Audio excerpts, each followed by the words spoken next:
Good morning and welcome. It's sunrise, and as you can see, I seem to be home alone, right? But you see, that's what happens when you send your wife, your girlfriend on an errand. Yeah, I'm the one saying it. You'll have your take next week. Well, for some good reason, Alara is not able to make it today, but here I am, and sunrise is here, so I bid you welcome. Today is February 13. Now, of course, tomorrow you think I want to talk about February 14? Well, I'll wait till February 14. But today is February 13, and so many things are going to happen, in the course of this weekend. A good number of people already have their eyes on what may or may not happen at the Lekki toll gate in Lagos today. But that's not what I'm prioritizing right now. Today, in 1976, February 13, Nigeria's third head of state to die in office was killed.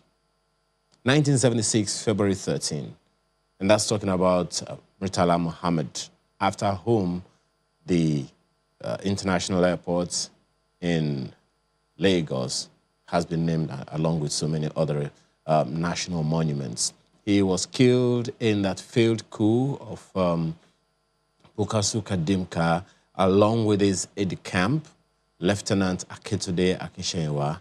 And needless to say, there are so many people that are never going to forget. The museum, the National Museum, still has some of those things that, were done to him.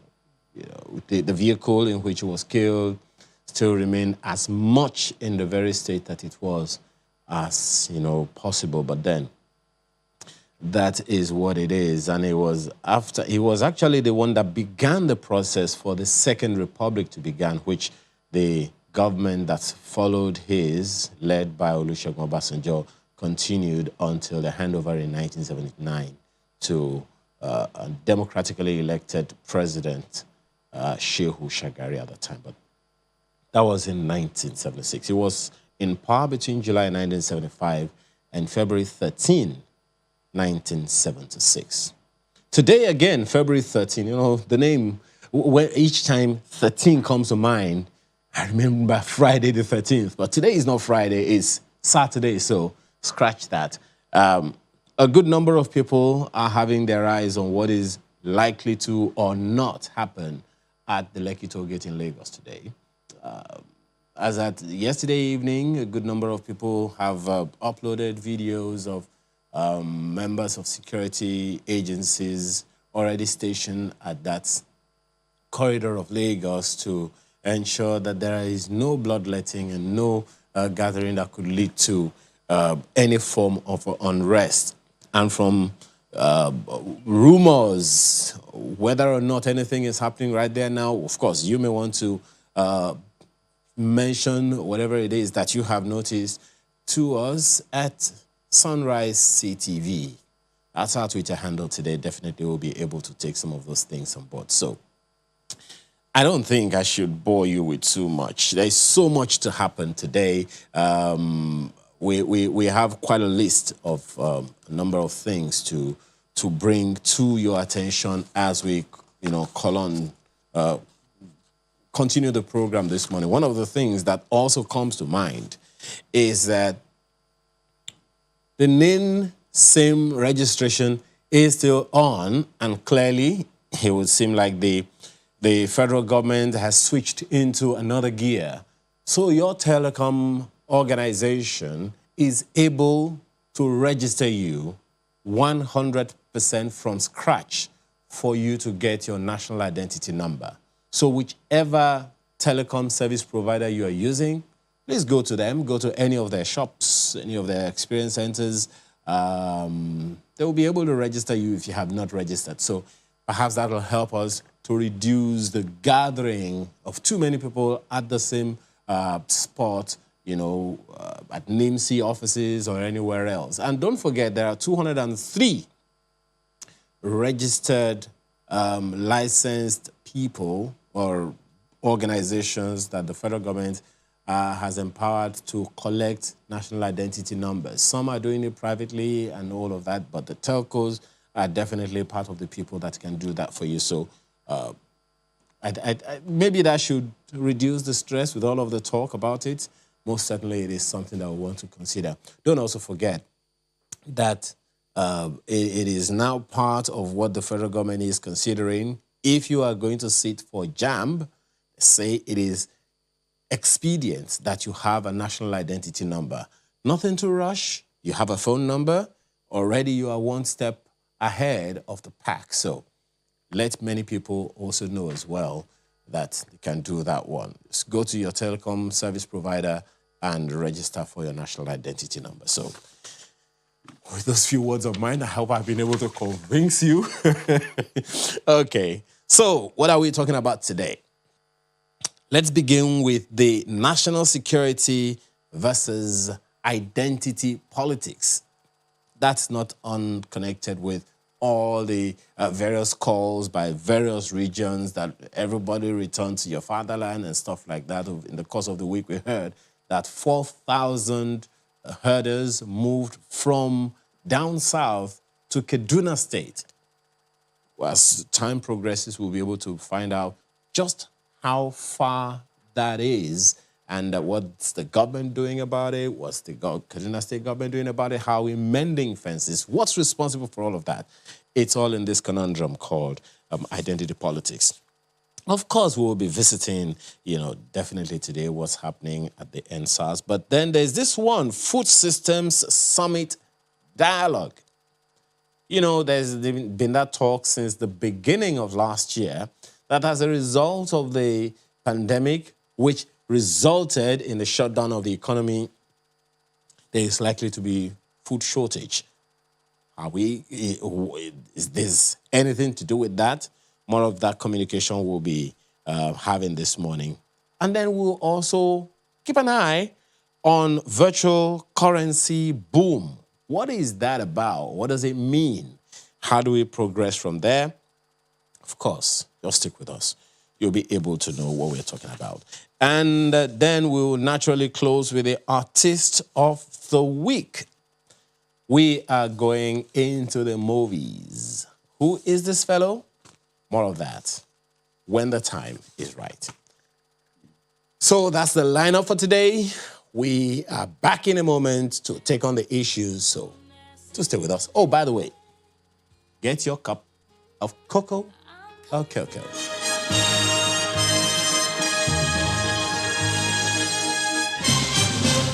The call to address the issues surrounding farmer-herder clashes in the country is still at the forefront. Now, some political leaders and some activists urge the president to proffer a solution to this menace, which they say might result to a civil war. Some have said herders have the right to protect themselves with guns. All right, to help us narrow down this issue on how national security is tending towards identity politics, because you would have seen right now that it would seem like some people have already profiled certain individuals as the ones responsible for one thing or the other. How all of that plays out, we have this morning a security engineer in the person of Seun Mabogunje. He joins us virtually. Thank you so much for joining us this morning, Mr. Mabogunje. We also have joining us from our Abuja studio the National Consultative Forum National Chairman of National Conscience Party, Dr. Unisa Tanko. He joins us in our studios in Abuja. Gentlemen, thank you so much for joining us this morning. Let me begin with you, Mr. Mabogunje. How significant, in your opinion, is the place that we are consciously or unconsciously giving to identity politics in the scheme of things? Thank you very much.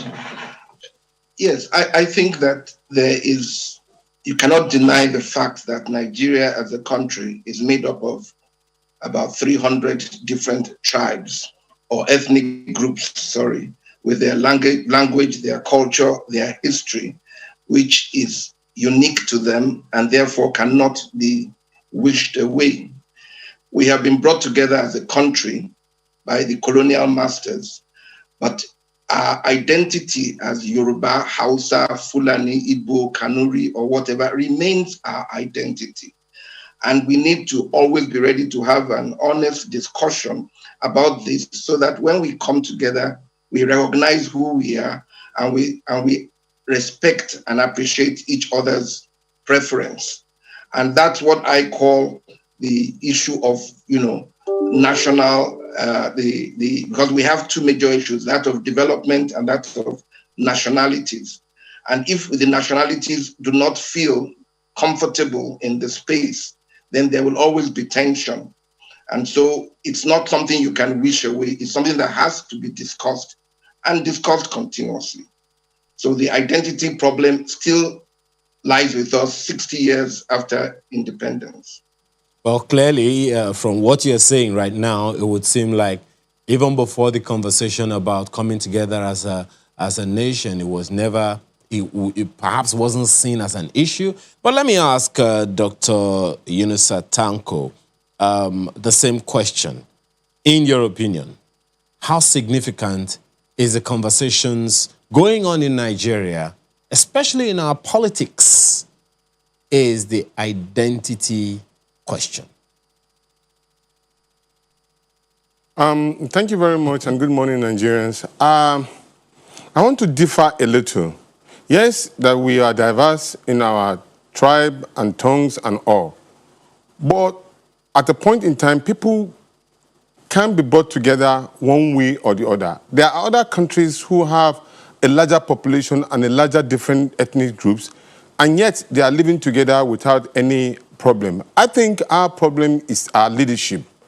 At a point in time, remember very well, these Fulani herdsmen or headers or other tribes that we have problems and issues with as of today were people we found favor in at a time. In fact, to say the least, you always want to look at the Northerners as the most dedicated people who can be your megad. They were securing life and properties at a point in time. Virtually almost every household, north, west, and south, the person that you find as a megad is a Northerner. So we were trusting our lives with them at a point in time. Where did we lose it? Where did we have the problem of discord as regard to trust? Now it has turned other way around. I will look at these issues in three perspectives. One, the root cause. Secondly, the threat that it has already portends. Then thirdly, what are the solutions? When you look at the root cause, number one, for a very long time, even in the northern part, we've been having people coming in from Niger, Chad, and all of them. And some of them have already acclimatized in the northern part of this country. And we have never had issues with them. But unfortunately, later on when politics started coming in, here I would like to mention, at a point in time, almost every governor, he or she in politics, had a trained militian under him or her in order to gain power in terms of politics. That was one. So then secondly, majority of our companies in the north, talk about the industrial area in Kakuri, Kaduna, talk about those ones in Kano, talk about the ones in Gombe and all. Virtually almost all of them are down. Then there were issue of cattle rustling, and people were listening to it as happening. The Fulanis who were mostly cattle rearers, their cattle are being rustled by some criminal individuals. We did not do anything about it. When you look at those industries, all of them are down. Where do you expect this overgrowing population to find succor or employment? None of our governors, especially in the north, I would say, have sat down and tried to look at what really happened to our economic hub in the north in terms of taking care of our population. Nothing was done about it. And then it becomes a very big problem. if you accord any criminal tendency individual, they will tell you that, yes, they have nothing to do, there's no work and all. And that has, one way or the other, affected even in the people in the South, where majority of graduates have been just moving around the street with no job to do. And no, most of our governors have not done anything about it now to dovetail into the federal government activities. You come up with this scientific idea of e-money, that money and all. It does not resonate directly with the Nigerian population. And we need to find a way around it. Now, what is the threat? The threat here is this. It has been established that those who are interested in insurrection and secession capitalize on this particular issue. Today, what we are seeing is that those group of allies that we have probably in the South with the West and all is breaking. Anybody now can pick up his own phone and then develop a video and call a particular part of the country criminals or particular this part of the country fraudsters or any, and then he shoots it into the air and then it goes viral. And then it develops a hatred within one sect and all. Then we start profiling individuals. That this man is a Yoruba man, and this man is a Hausa man, or this person is an Igbo man. That has to stop. The threat is now that those who are interested in breaking up this country find favor in this particular cracked world. And then they are using this as an opportunity to create a very big problem. Unfortunately, we have a leadership in the past and the present who have not been able to take care of these issues as they emanate. Because when you allow things to fester for a very long time, they degenerate into a lot of situations. Well, Dr. Tanko, Dr. Tanko, we'll come to those solutions, but this issue of identity politics, just as you have said, it's clear. It clearly dates back many, many years. And if you also listen to what Mr. Mabuk just said, he referenced the fact that it's even pre-colonial. I mean, to beg your pardon, pre-independence. So if those things weren't factored into our politics from the very beginning, is that an issue? That and a number of other things we'll look at when we return from this break. So please stay with us.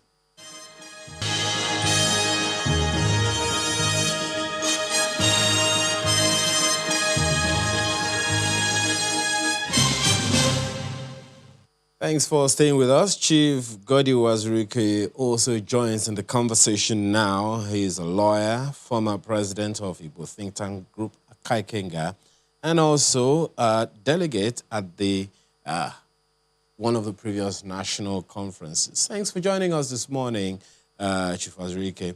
So we're talking about, I want to believe that you've been following the conversation, but let me ask you by way of introduction, how much of a threat or a unifying force do you see the issue of identity politics in our quest towards nationhood? Well, you know, one thing you have to accept is that one is an Igbo man first, a Yoruba man first, a Hausa man first before becoming a Nigerian. I agree. But that is also a major obstacle. In other words, you identify me by name or by tribe, and thereafter you assume that I must be in this kind of situation. Let me just give you an example of what is happening today. When you are choosing the army chiefs, you always look in one direction. Then there is a particular group you will not choose. And they say, this is only the person I can trust. That's identity politics, which actually is not true. The crisis of identity politics has gone too far in this country. You are a good man, all because you are from here. You are a bad man because you are from here. It makes no sense. In this country, if we must face reality, we must move from identity politics to ability politics. In other words, if you are good in what you are doing, why not allow you to do it? So for even the smallest organization, When they want to employ, what do? They say, well, I know Tunde, I know Emeka, I know Shehu, I know them. It is not the ability that you know, it is rather where they come from that is actually pushing you. Chief, You go to if I London, can ask you, so that we can, expand the conversation, or we have a few other people on the panel. I remember Nigeria's first national anthem. One of the lines there says, "Though tribes and tongues may differ, in brotherhood we stand." Do you think that the issue of identity was negotiated before we were unified into a nation? No. There was nothing like negotiation for how we are to be ruled as a people. Rather, 1914 amalgamation was based on economic reasons. They didn't even care at all whether they can live together or not. As the anthem, which you just recited, was going on, people did not care too much as at 1960 where you came from. Let me just give you a good example. University of Ibadan originally started as a university college, and the white people were there. When it became a university and a black man had to be appointed, where did he come from? Anambra. Professor Kennedy, nobody bothered, because the man merited it. They were working on merit. But when he moved to the University of Lagos, another man on merit was there. Suddenly, identity politics, where he come from, that thing started rearing its head. And it has not stopped. When Obasanjo was president, he did something which has not been done. He brought Professor Shehu from the north and made him vice chancellor of the University of Nigeria. He didn't care because Obasanjo has this swashbuckling way of doing things. Very few people understood what he was trying to do, which is abolish that discrimination based on where you come from. But what do we have today? A permanent secretary, a minister is in office. He sees somebody who's not from his area. He says, "Oh, you mean this man is working in my office? Transfer him." If President Muhammadu Buhari really wants to do something positive for which we are going to remember him for, one, any minister who has all the PAs from his area must change that policy or he will be changed. Two, any permanent secretary who discriminates, for instance, if you go to the office of vice president, at a point it was more like everybody was Yoruba except one, Mrs. Waes. But now he has started changing. You go to Asarok, speaking Hausa may not be enough. It was also learn for full day. So it is no longer a case of efficiency. It is more a case of where do you come from? And that is not good because it elevates mediocrity to a level beyond which this country is suffering now.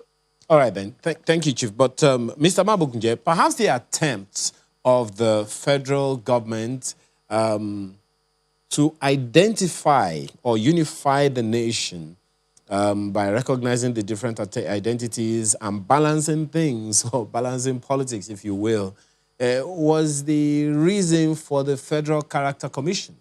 Post-Civil War, you'd remember that the NYSC program came up by way of an attempt to let the young generation at the time go to the different parts of Nigeria so that we can delineate all of this identity and retain that Nigerianness that the nation was supposed to come up with. Do you think those policies at the time, the Federal Character Commission, the NYSC program, and a few other things, do you think it was significant, Mr. Mabukunje, in trying to unify or play down the identity politics or identify the place of identity politics while we build a nation? Yes, thank you. I think there have been attempts to reduce the importance, the identity politics in our politics. I think there's been an attempt. But you know, in everything we do, we reinforce it. For example, every form you fill, you must fill your state of origin. The federal character itself is an identity crisis because you are, like the chief said, you are not judged based on your character or your competence. You are judged on where you come from. And that in itself is identity politics. And it is very strong here. And it has not been discussed. And you know, they're like fault lines. If you notice, when the economy is good, there is less tension with regards to where you come from. It's when things begin to break down that everybody goes to his tent and the issue of identity becomes a major issue, just like what we have now. So the issue has not been dealt with, in my honest opinion. It's been, you know, people play with it, but in the leadership comes and they come up with different attitude to it. For example, right now, the federal character is more in breach than in practice. Because like the chief said, you have a situation where almost all the service chiefs come from a particular region. Even if you think about it strategically, how do you want the other regions that are not represented in that council, when the National Security Council meet, how do you want them to feel that, are they being protected? Do they have a voice in the decisions being made at that level of national security? It's just because perception is reality. If I don't feel my interest is being looked after, then I'm not going to trust the system. And most of us trust the system because we feel somebody we can relate with is in office, is in that critical discussion. But we have a situation now where in many areas, like particularly security, there is hardly any representation of any other region other than one region. And that to me is very dangerous. It has caused a lot of conspiracy theories to flourish, and it's not helping the security effort of government. So we cannot get rid of this identity until we have an honest discussion and recognize and respect that those identities are here to stay. You're not going to get a Yoruba man or an Igbo man not identify with where he comes from, or Hausa man or Fulani man. There's nothing wrong with it. We have to embrace it and put in place a structure that allows us to thrive together. I believe Nigeria can work as one united country, but we cannot say that there's no identity politics, and we must recognize it and make sure it's made to work for us, not work against us. But it was never an issue, you know. For many years, it wasn't an issue. Let me take this to Dr. Tanko. This wasn't really an issue. I remember something that Governor Bala Mohammed of Bauchi State said in the course of the week. He said that there are Yoruba people, I think, in the Bauchi or Gombe, who have been there for more than 100 years, and they even rose, according to him, to the position of permanent secretaries in the civil service in those states. So those things weren't particularly an issue.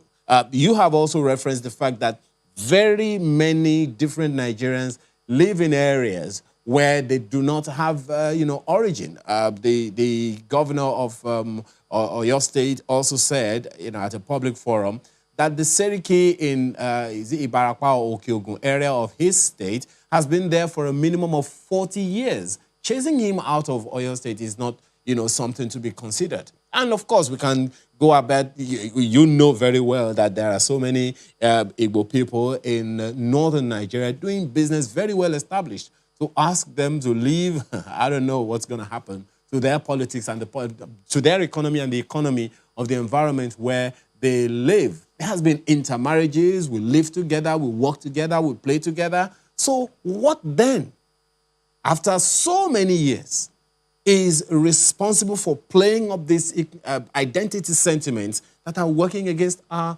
security apparatus? Greed and lack of patriotism and self-interest is part of the reason.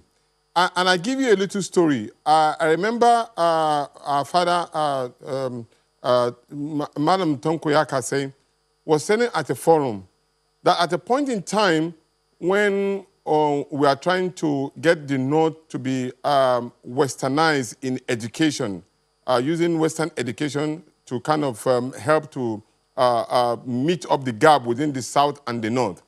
What they did at that time is this. They brought in Igbos who are well entrenched educationally and Yorubas who are well entrenched in Western education, and they brought them up to the North because we couldn't just try to get more people coming from abroad to teach our younger ones. So they were the teachers. They were the one training the teachers, our own local teachers, to teach the other ones in future. So they were like training the trainers' trainees. Then at the same time, too, they became head of departments and all. And I know very well, even when I was in school in Kaduna Polytechnic, I have an HOD, Mr. Ogbonna, who was from Imo State or Anambra. We were very, very close with the families and everybody. We have lecturers from the Yoruba tribe who were teaching us. So everybody in the North, you have, even up to today, you still have very much some of the lecturers who are from the South who are in the universities in the North. Except that now, gradually, some of our people too are now trying to catch up, and then you have very many of them in. So the greed in terms of politics led to this particular situation because you want to have an identity and say that, look, these are my people. So I want to be, I need to be allowed to work with my own people. I wonder what tells you that the other people who have helped in working with you before are not your people. So this particular issue must be looked into very well. You mentioned a fundamental fact. Here I am. I was closely related with the Igbo people, and in fact, to a point in time, they were trying to say, yes, I was adopted as an Igbo son because of my closeness with them and all. But also, you will also want to realize that very many of our Northerners, like Atine and the rest of them who became a councillor in Enugu and the rest of them, at that time, there was no difference. We did not have any difference of interest. But the politics of today has really turned towards another different dimension. And I keep on mentioning it. Those who were able to empower some hoodlums and militias with guns and all should go back and retrieve them, because that is the beginning, one of the beginning of the problem. They've armed them in such a way that they believe that if it's not them, then it must not be another person. So we need to checkmate this particular trend, which is already happening and is giving potentially a big danger to the Nigerian people. And mark you, do not forget that it is not only in Nigeria as it's a big space as Nigeria. It also happens in the states, within the local government and what local government. So they too have this particular issue. So if you think that probably you are solving the problem nationwide, nationally, there are those that happen locally which are even more dangerous. And so we need to find a way for people to start believing that together as a people, we are one, whether you like it or not. Even if you say you want to divide the country into pieces, one way or the other, you will need one person from another part of the country to come and help you do one thing or the other. Okay. Because all of us are gifted in different ways, and so we need each other. For me, it's about going back to the drawing board. Detoxify yourself from being haters. Detoxify yourself from segregation. Detoxify yourself from being greedy. There's enough for everybody to benefit from and take to look after his future for today and tomorrow. Well, you've raised a very, very valid point there. But before I take on the issues that you have raised, it's interesting that you almost had an Igbo name. I'm wondering what that name would have been. I wonder why you're not... Where's your red cap, by the way? Let me take this to Chief Wazurike. I don't know what name you will want to give Dr. Tanko Yakasai. You know, what Igbo name you will want to give him. One number. Okay. But the question that I want to ask you, Chief, is this. You sat with many other people at that national conference at some point. Did this issue come up? Now, I ask this against the background of the fact that part of the reason for many ethnic identities wanting to seek relevance has been partly responsible for breaking the nation into several states. We started as 3 regions, became 4 regions, then post-Civil War we became 12 states, then 19 states, then on and on until we became 30 states, and then now 36 states. So if we continue to balkanize, it'll get to a point where every family will become one state if we are not careful. But when this issue of identity politics came up at the national conference that you were a part of, what were the considerations and what were the proposed solutions? What are the contentions and what are the proposed solutions? Well, let me give you the answer by merging it with that of religious differences. Because we had a committee with 2 chairmen, Sheikh Lebu from Niger State and the Bishop of Ekiti Diocese, the Catholic Bishop of Ekiti Diocese. Those 2 were not even expected to produce a report because the membership was 6 Muslims, 6 Christians. But they did. And when they presented their reports, everybody gave them a standing ovation. Sheikh Lebu said, when you die, God is not going to ask you, you're Igbo, come here, you're Yoruba, come here, you're Christian, come here, you're Muslim, come here. No. You are going to be judged according to how you treated your neighbors, how you live their life. Now, this same committee made some startling suggestions. Set up an interreligious interfaith or intertribal committee, also with balanced membership. And when that happens, once there is any sign of this kind of discourage, we take it to them that they must solve it. And we all accepted it. But straight on to the ravaging effects of tribalism. I say ravaging effect because once you are in it, you are consumed in it. Let me put it this way. Some places in Lagos, you see some houses where they say, house to let, flat to let, Igbo not wanted, and somebody will write it boldly. He forgets that the day or house are not wanted. He forgets that the day an accident may occur, the man who will run to his head may not be a Yoruba person. Maybe one of those people he has always hated.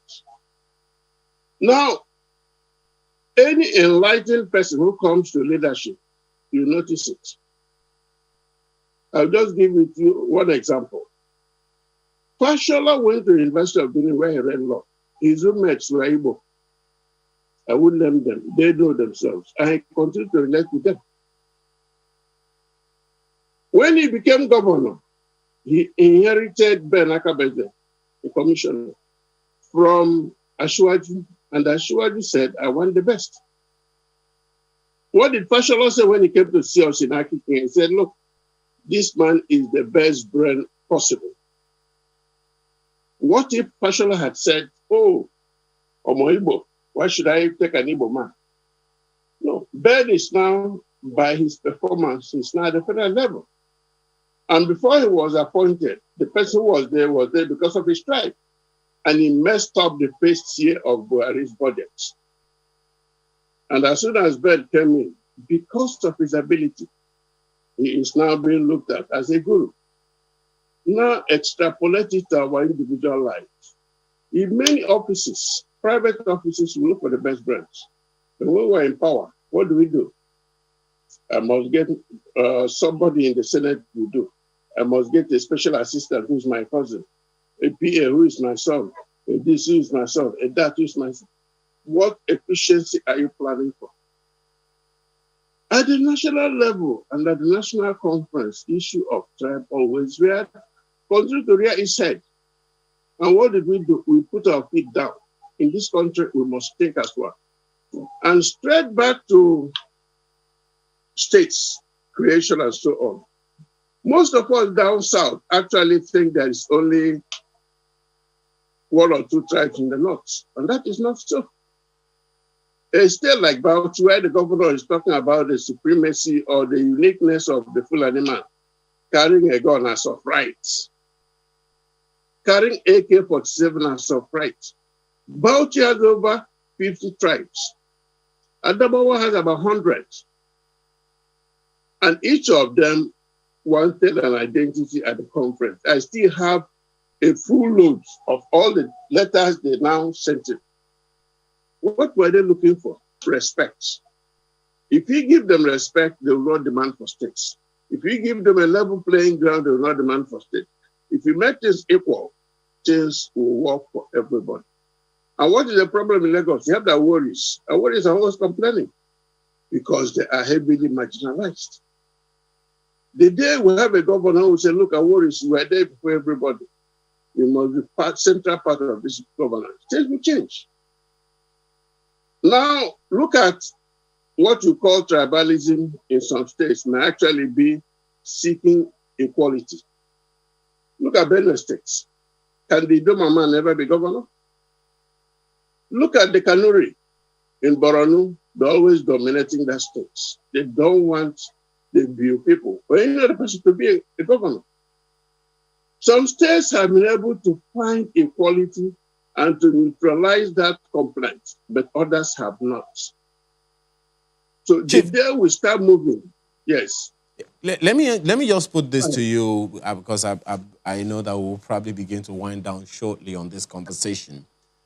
How do we begin to tackle this? I remember, you would probably want to reference it as well, that the United States of United States of America, beg your pardon, also had that challenge at some point. They recognized that, there are many, identity nationalities in their country as well. So they began to give it recognition, consequently, becoming, informing the kind of system that they have now, such that every state seems to be independent on its own, while the center also has its own. But they haven't also been, the issues are still there, but it would seem like there's a bit of a stability as far as that nation is concerned. But then you may want to answer that question when we come from this break as to how do we begin to address the identity problems to bring everyone in while retaining our uniqueness.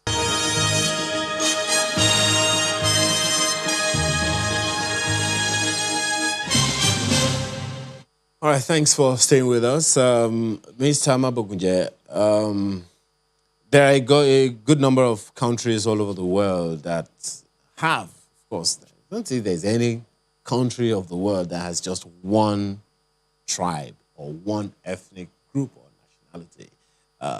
But then there are those who are able to manage them well enough to bring everybody together, give a sense of recognition, sense of identity, while all walking towards one. But then we also have countries that are still struggling with that identity. How is that playing out? But before we take that, we understand that there are some happenings at the Lekki toll gate where that notice was put out in the course of the week that there is going to be some occupying of the Lekki toll gate. Let's take a look at what's happening right there now. Chris Illems, our correspondent, is right there now. So, Chris, do tell us, so far, what is happening? We hear rumors that there have been some arrests made. What's going on?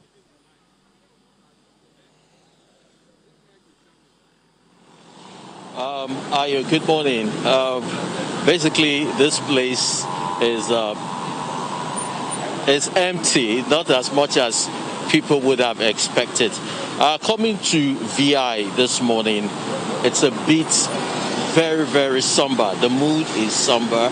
Not too many vehicles on the road. I'm sure a lot of people decided to stay at home because they didn't want to be caught up in the challenges that a protest could throw up. But right now, at the Lekki toll gate, the center, the theater of the NSAS protest, it is basically occupied by pressmen. Then, of course, a lot of policemen all around here. And a few arrests have actually been made, and a while ago, some of them were transferred to another police van, and they've been taken away. We don't really know where they've been taken to, but not too many people came out this morning. And if the police saw anyone walking aimlessly, they go after the person and, of course, arrest such persons. So right now, they don't want to see anybody around here.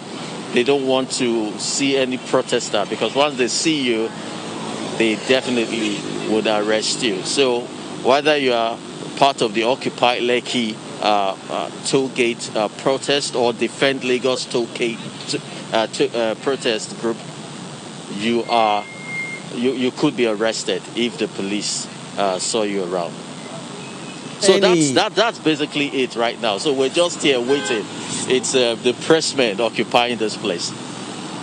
Well, it would seem like the pressmen are the ones right now making good what is supposed to happen there. But did you, by any chance, notice officials of LCC, the company that is said to have been given the power, right, by the Lagos Judicial Panel to occupy, to take back possession of their property so that they can access whatever it is that they need to access? Do you see any operative working around just trying to take notes or anything? Any operative of the LCC on duty?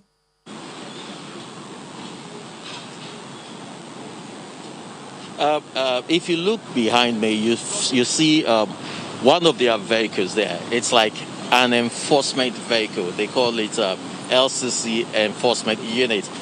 That is where they actually, once you are caught as a protester, they throw you into, it's like a mobile prison. It belongs to them. So, yeah, we have a few of them, a few of the officials around here. And though they're not working, but they're here just watching. I think people are trying to observe to see what eventually happens today. That is the situation of things right now. It's quite calm.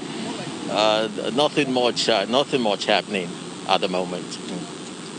Well, so far it would seem like the security operatives themselves are, of course, doing their job. What's the mood of the security operatives themselves? Any high-handedness? You know, what's the general mood of the activities of the police operatives and the security operatives who are supposed to ensure what the Commissioner of Police in Lagos has said?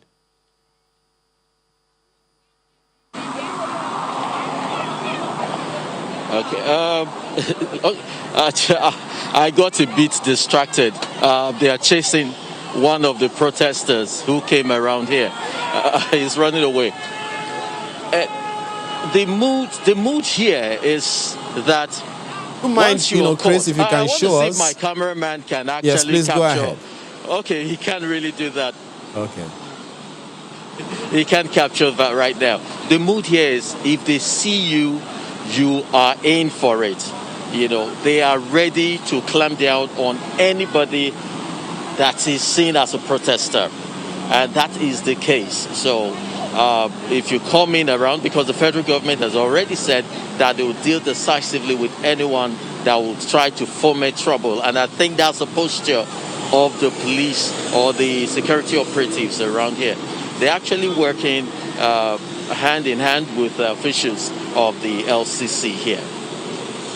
Thank you, Chris. I'll allow you to go take that shot that we are missing right now. Hopefully, we'll be able to get more from you after this moment. Clearly, you can see right behind our man, Chris Illems, right there, that vehicles are moving in and out of the toll gate. And as the Commissioner for Information in Lagos told us yesterday, the toll gate was never shut down. It's just the commercial activity of collecting tolls from people that was suspended in the aftermath of the protests and, of course, the destruction of that property. But let's get back into our conversation. So, Mr. Mabogunje, I hope you understand the question, the issue I raised the other time. Many nations of the world have more than 2, 3, 4, 5, 10, 20, even 50 unique ethnic identities.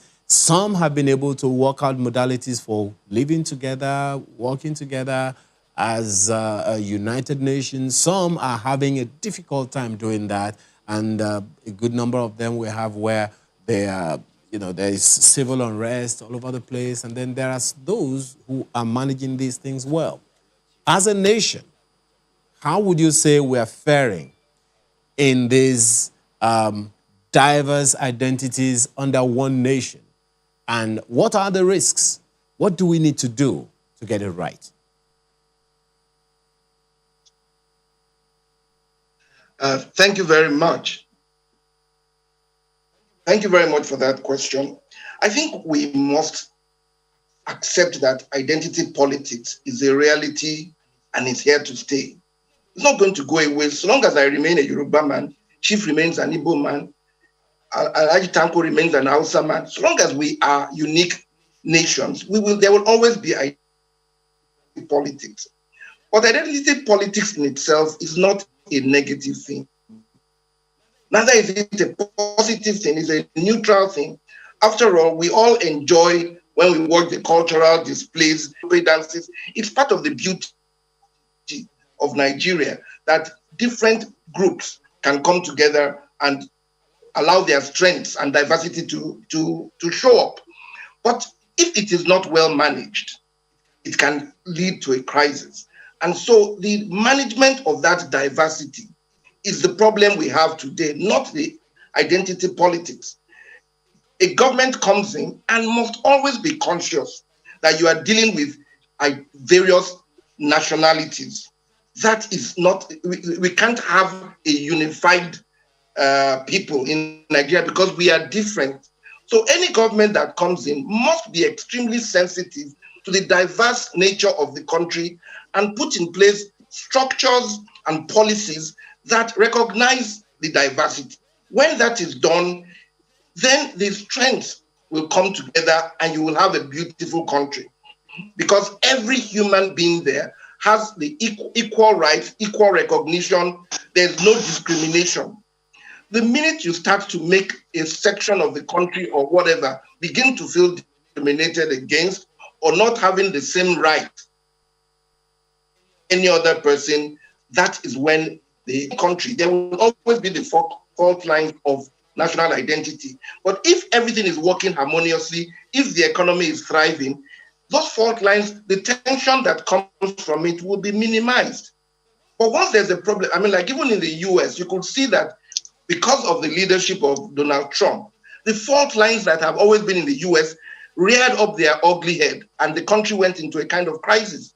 So a lot depends on how the leadership handles the issue of diversity. You can't ignore it. You can't force people to behave the way you want them to. So you must recognize that diversity, put in place policies and structures. And I keep saying structure because I'm taking it out of the word of restructuring. Because right now, Nigeria is not working.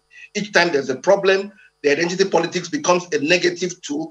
And today that we have social media and so many other means of communication not controlled by the government of the day, certainly a lot of information that the government can't control will be out there. So I just think the government needs to be particularly sensitive to the issue of diversity and put in place structures that allow the strength of that diversity to be amplified and not the weakness. Because there's a weakness to it, there's a strength to it. Thank you. Well, thank you, Mr. Mambuguje. Dr. Tanko, I referenced the national anthem, the first national anthem the other time. It would seem like the first national anthem we had, our own dear native land, though tribes and tongue may differ, in brotherhood which stands, recognizes the different nationalities. But then look at the second national anthem. The only reference that I can adduce in all of that is the second to the last line of the first stanza, which is one nation bound in freedom, peace, and unity. I've scanned in my head the entire second national anthem, and that's about the only reference to it. Is that in any way an indication that We want to pretend like the different identities are not there, as opposed to giving it the recognition it deserves and putting in the structures necessary, as Mr. Mabogunje has suggested, if you agree with him, in order for us to have the kind of peace, the kind of freedom, peace, and unity that we propose in the national anthem. Those words were beautifully coined. And then I agree with you totally. At a point in time, there was no separation among us. You all agree that you find favor, you enjoy the company of a Yoruba man. A Yoruba man or a Hausa man also find favor and enjoy the company of an Igbo man. As we speak, some of the Igbo people who are living in our villages and who are doing, selling pharmaceutical drugs and all, who we used to know as chemists, we don't see any other person at that time like a physician or a pharmaceutical company than an Igbo man. We see him as a doctor. You know, so that particular unity and love was existing among all of us, except for now when we polarize the system because of the issues that we've already raised. Then what do we do about it as raisers? There must be leadership by example. And those particular words that you mentioned must be led by our leaders and show example. Where you, as a president, when you are going to take your ADC, you don't take an ADC because you are a Yoruba man, you take an ADC as a Yoruba man. You take maybe an Igbo man and a Hausa man as your ADC to show that there's a unity in diversity. When you want to appoint commissioners, you appoint commissioners of people who are living within that your domain. If it's a state, you have a conglomerate of Igbo, Yoruba, Hausa men who have capacity to change the dynasty of that particular state. And so it must be replicated at the national. Okay. That is the way in which you can show leadership by example. Not by way of you appointing people who are within your Dr. own Tanko, cocoon. You have already identified the national there. I mean, let's end it at that point. I remember, Chief Wazirike, the governor of Bauchi State referenced the fact that there are different people of different nationalities in different states of Nigeria, and they're doing, their level best in the communities and domains where they have resided over the years. About one representation, one institution, if we're talking about institutions there, that represents our nationhood, about our unique identities under one roof, is the National Assembly, as well as the Nigerian Governors Forum. Do you see any role for these two institutions along the line of our laws, our politics, and other institutions that can foster this unity in diversity? Well, a governor essentially represents his people. If Governor Tom goes to the Nigerian Governors Forum, he is there as a chief man who is governing Benue States. The governor of Bauchi is also the same Fulani man governing Bauchi States. In Bauchi, there is more diversity than in Benue States. But the ability to manage all those ones will depend on their skill. The governor of Bauchi can intimidate the middle silence. He can coerce the middle silence, but he can also work with them in such a way that there is harmony. There is silence always in the grave, and that's why I say silence of the graveyard. But in reality, the man in Benue has less challenges than the man in Bauchi. But again, if we can just very, very quickly, my apologies, if we can very quickly, because we're running out of time, to the National Assembly, is there a role for the National Assembly in fostering this unity and diversity? They are all diverse anyway. Everybody's there. Okay. No, everybody is there. No. National Assembly should be in the forefront in making sure that tribalism diminishes, that they actually go, which is why they have 6 zones in this country, and the principal officers must come from the 6 zones, which is why we always cry when they don't want to respect the views of other people and say, well, were in the majority. Therefore, minority shut up. I would say no. Minority will have its say. Majority will have its way, but you cannot deny them that. Okay. We are practicing democracy.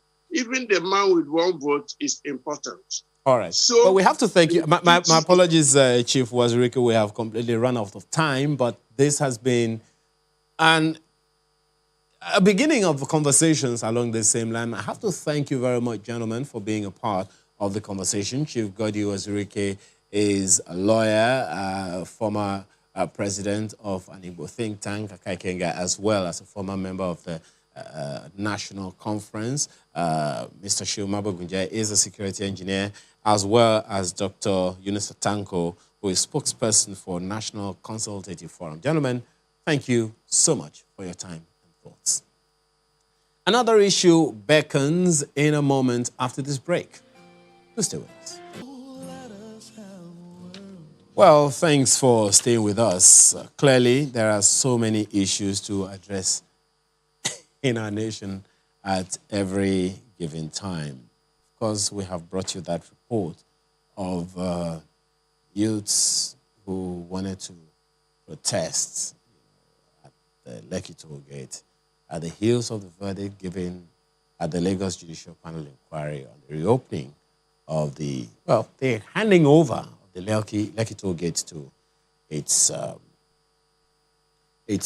operators. Of course, the federal government has warned those planning a fresh protest at Lekki toll gate to shelve their plans. But then, just last year, at the beginning of the whole conversation, along the line of coronavirus and the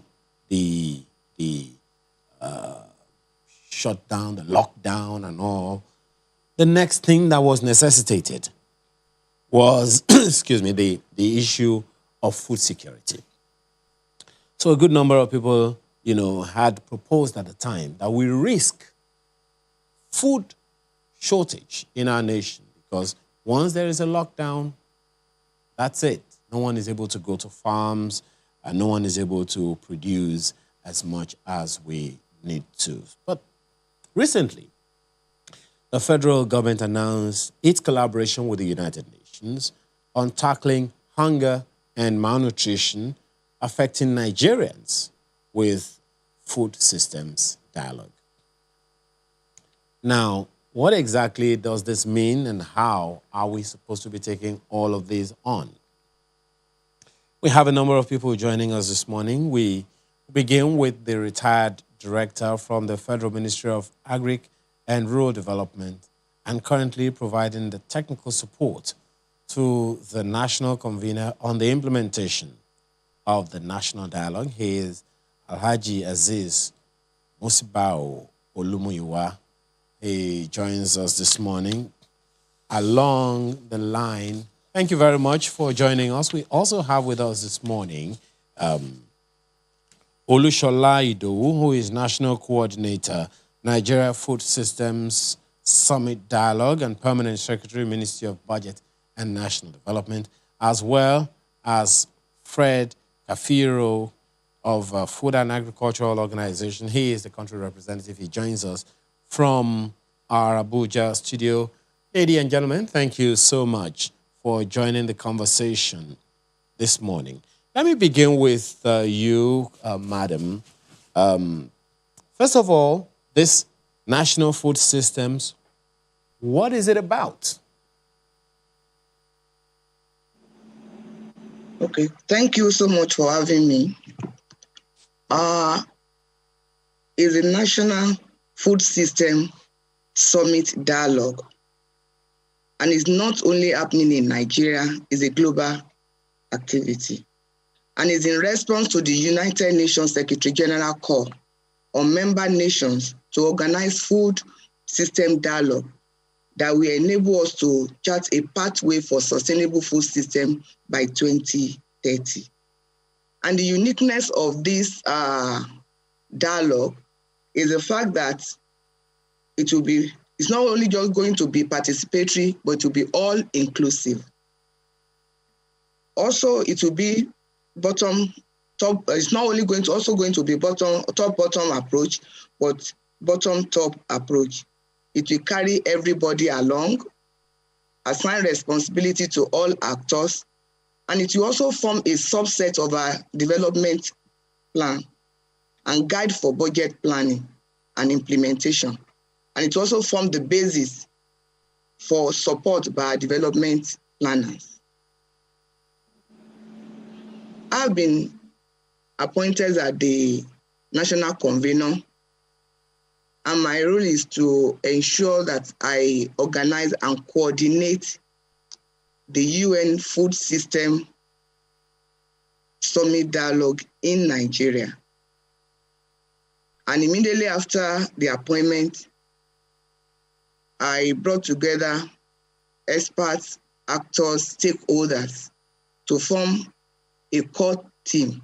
And we've been working together, having so many committees and giving ourselves assignments and roles.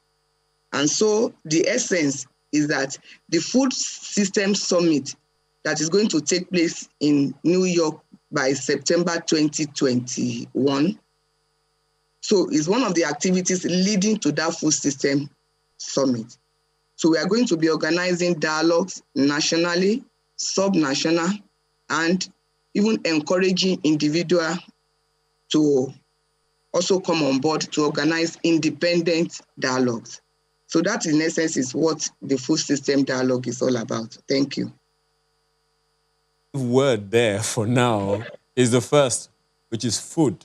So let me take this to our guest in Abuja, the country representative of Food and Agricultural Organization, Fred Kafiro. Well, perhaps you want to give us that global perspective and narrow it down to us here in Nigeria. How serious a problem do we have on our hands? Well, thank you so much, first of all, for having me on the program. And let me also thank the convener, the national convener, Madam Permanent Secretary, for the work that she is doing in coordinating this important part of the food systems dialogues and working very, very closely with the resident coordinator's office of the United Nations here in Nigeria. So you ask what are we up to? And I think it's very important, first of all, to recognize that food touches everyone, wherever you are, whoever you are. Food is the glue that brings us all together. So we are in this all together. When we talk about food systems, it combines all of us together in one way or the other, either as producers or as distributors or processors, name it, or consumers, because in this case, then we're all consumers. So food is a uniting aspect, and the importance of food at global level has been underlined as well in the Sustainable Development Goals. As you know, now we have entered the decade of action to accelerate the achievement of the Sustainable Development Goals. And that's why these dialogues are very, very important to see how, being off track already on the Sustainable Development Goals, how, in fact, we can use the food systems as a catalyst to accelerate the achievement of Sustainable Development Goals globally, but also in this country as Nigeria. Well, now that you mentioned the Sustainable Development Goals, it brings home the #1 goal, which is no poverty, or is it hunger? To eradicate hunger is definitely a global challenge. And the name of your organization, Food and Agriculture, both most certainly are sine qua non. Now, in terms of a shortfall of infrastructure, talking about both continental and even national, what are the significant shortfalls that you believe that we need to tackle seriously if we are to accelerate, as you said, the challenges of food insecurity? Thank you so much. I think the question you're raising is quite wide, because in fact, when we talk about the food systems, we are talking about a whole range of processes, of activities, of actors along an entire value chain, if you want, or if a food supply chain, if you want. So there are issues at all these stages. If you talk about production, there are issues at that stage of production, including the kinds of technologies that we use for production, what kind of inputs and who supplies those inputs, and how trustworthy these inputs are. If you talk about the harvesting, there are issues around harvesting themselves. What kinds of technologies are we using to harvest? If you talk about the handling of that harvest that we have, how is that handled? And all the losses that we incur as a result of not using the right technologies or not having the right infrastructure to be able to keep what has been harvested.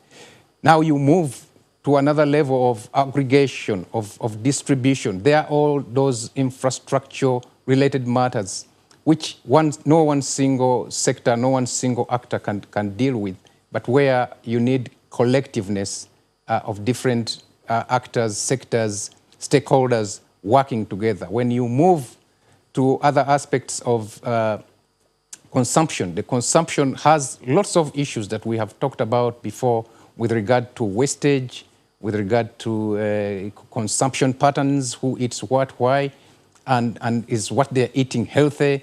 And if it is not healthy, how can we then ensure that we have nutritious diets for all? So it's quite an array of issues, and I think that's the whole underpinning around these food systems dialogues, because they are also organized in such a way that we have particular pillars, which we call action tracks, which will actually deal with each of these things in detail and try to see how, therefore, we can have a more consolidated pathway that we can use and suggest as Nigeria.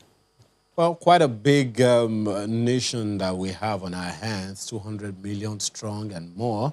And in a continent, well, in a sub-continent, you know, ECOWAS and the rest of them, the entire West Africa. But let me ask, and of course there are some global or national, international institutions, the AFCA program, the AFDB, and so many others, as well as your own organization. But I'll bring you, you know, we'll raise that with you in a bit. But let me go back to Madam now to ask this. Now, clearly, if I was to ask you some policy questions, you know, along the line of, okay, so what are those policies that can foster some of the work that we have done? Perhaps it's at the level of dialogue, which is, you know, what you would want to prioritize at this point. But in terms of having these dialogues, who should we be talking to? You would agree with me that we have quite a threat on our hands. On the one hand, cattle rustlers, which has been on for quite a while. Then we have, you know, farmer-herder clashes. Now, we have also talked over the years about a deficiency of rural infrastructure. We have talked about the need for collaboration among several agencies at several strata of several, you know, governmental, you know, apparatus that we have on our hands. In terms of having these conversations nationally, and let's even begin nationally, we'll talk about the international element shortly. But in terms of having these conversations, these dialogues nationally, who are the critical stakeholders that must be involved, and what are the things on the table for them? Thank you so much. Like I said, the dialogue will be happening nationally first, then we step down to subnational. But nationally, we're looking at all stakeholders, the government, the actors, when it comes to the issue of food system chain. We're also looking at the ordinary Nigerian is something that will be all-inclusive and all-encompassing. We are going to ensure that everyone that needs to be at the food summit will be there. And all we are trying to do is to ensure that we are able to harness information to help Nigeria to chart a pathway for sustainable food system. Well, there are some, yes, there are some structures of government that are already playing a role or the other. You, of course, would reference the CBN's Anchor Borrowers Program, the Bank of Industry, Bank of Agriculture, the Federal Ministry of Agriculture, the National Livestock Transformation Plan, the National Economic Sustainability Plan. All of these, are already in place. What's the plan to unify? Are we to look forward to some national policy that unifies all of these programs and institutions towards one single goal? Yes, that's the idea. We're bringing in everybody. And, we're talking of dialogue now. Let's come together, let's dialogue together, and then let's be able to now bring out something that will help us to formulate the policy. The idea of why the UN Secretary General started this was there's going to be a food summit in 2021, September. But leading to that food summit, let's come together as a member state. It's happening all over.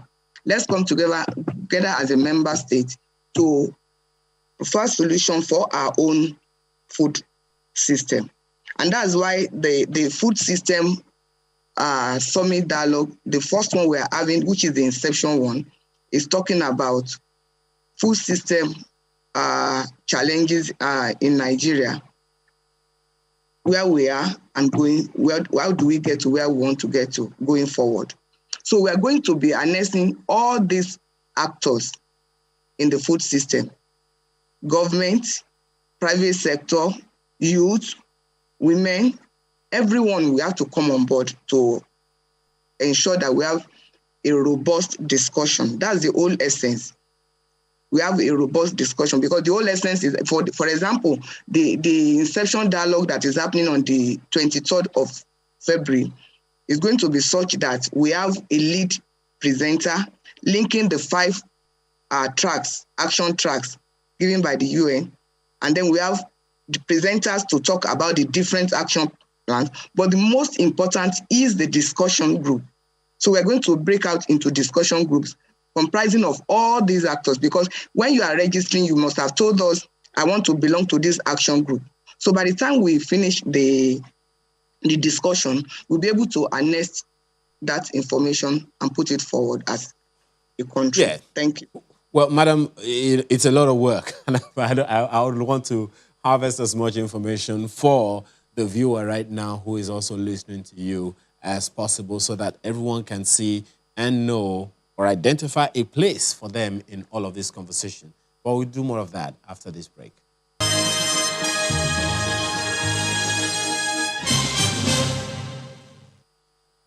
Leave no one behind. That is the philosophy that is driving all of the sustainable development goals. The number one is no poverty. Coming closely after that is zero hunger. Nigeria, of course, as well as several other countries of the world, is a signatory to that. Let me take this back to Mr. Kafiro. In terms of leaving no one behind, is there any role the Food and Agricultural Organization and many other international agencies can play in fostering the activities of the United Nations to ensure that we leave no one behind, especially in terms of zero hunger and no poverty? A poor man can hardly be able to afford a meal for himself. So how do we ensure, in the midst of all of the poverty that the entire world is grappling with, various nations at various levels, Nigeria no less, how do we work to ensure that we leave no one behind? I know a number of international organizations, FDI, World Bank, they are doing something to facilitate rural infrastructural development, especially roads that will connect cities to the hinterlands. What other things are there for us to do, or the interventions that global organizations can play in this to ensure that we leave no one behind? Thank you so much. I think that's the biggest commitment that the global world made to ensure the realization of the Sustainable Development Goals, where everyone benefits from all that we do as a global community. So leaving no one behind is a crucial principle for the achievement of Sustainable Development Goals. And who is left behind?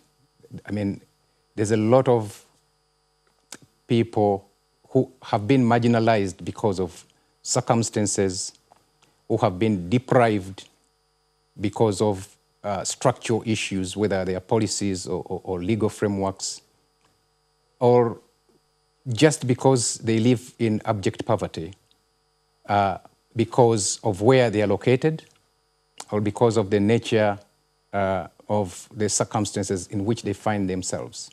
It's incumbent upon all of us. It's not only development institutions or organizations, but all of us, government alike, to actually pay particular attention to the structural issues that keep people into poverty.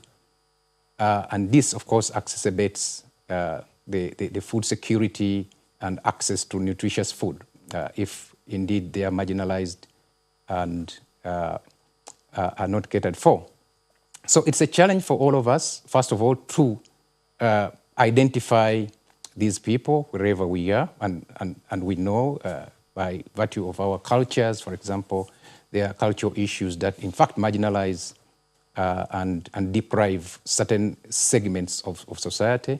But we also know, because of the remoteness and lack of services and infrastructure in such areas, they end up marginalized, so that we can have a comprehensive approach to development, because that way then, if they are all involved and part and parcel of the development process, we can achieve more, we can achieve better, and we can achieve it faster. So for me, the issue here is for all of us to be able to work together and really support on this deprivation. And when we talk about zero hunger, we actually are referring to a situation where people at any one time have got enough adequate and access to enough nutritious food all the time. So we are talking about food security, we are talking about nutrition, we are talking about incomes that can support other livelihood needs.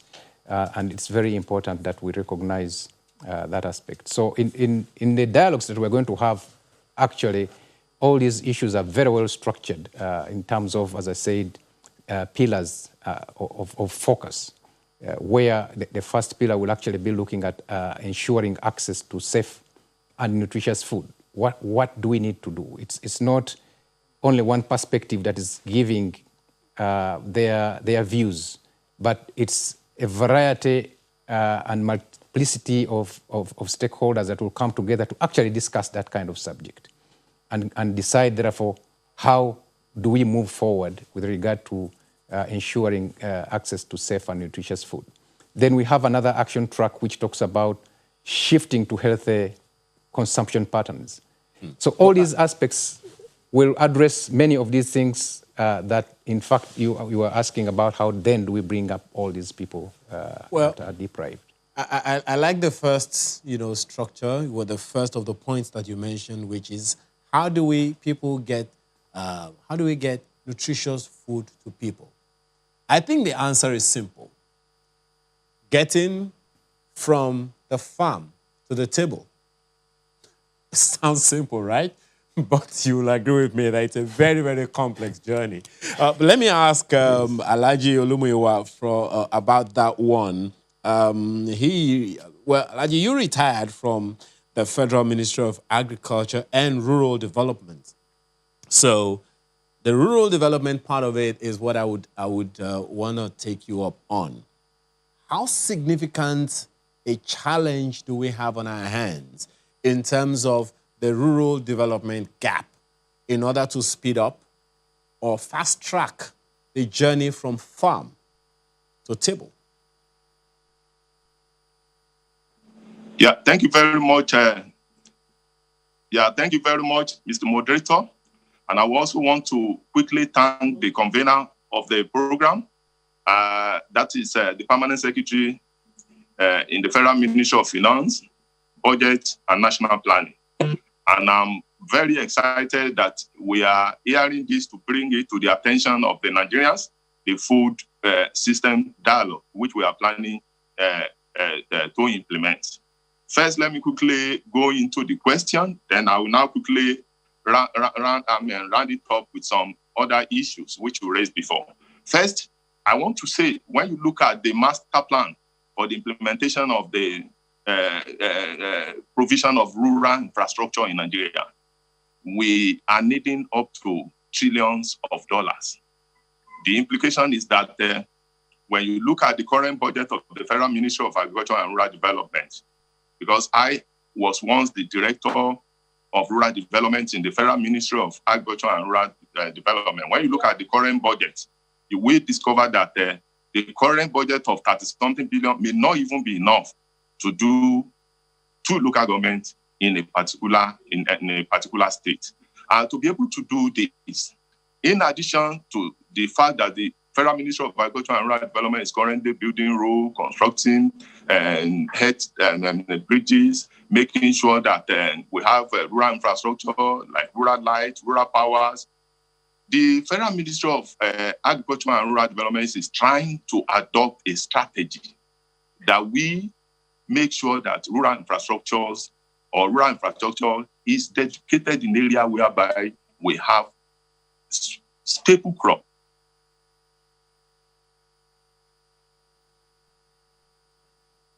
I hope we can get him back because that's a very, very critical element of all of the conversations we are having, and I hope really that we can get Alhaji back. But let me go back to Madam now. So, well, you talked the other time about the need for us to have dialogues across board, beginning with the national level. But then the challenge has not always been that of the dialogue or the resolutions that we have, Madam Idowu. The challenge is usually that of policy implementation.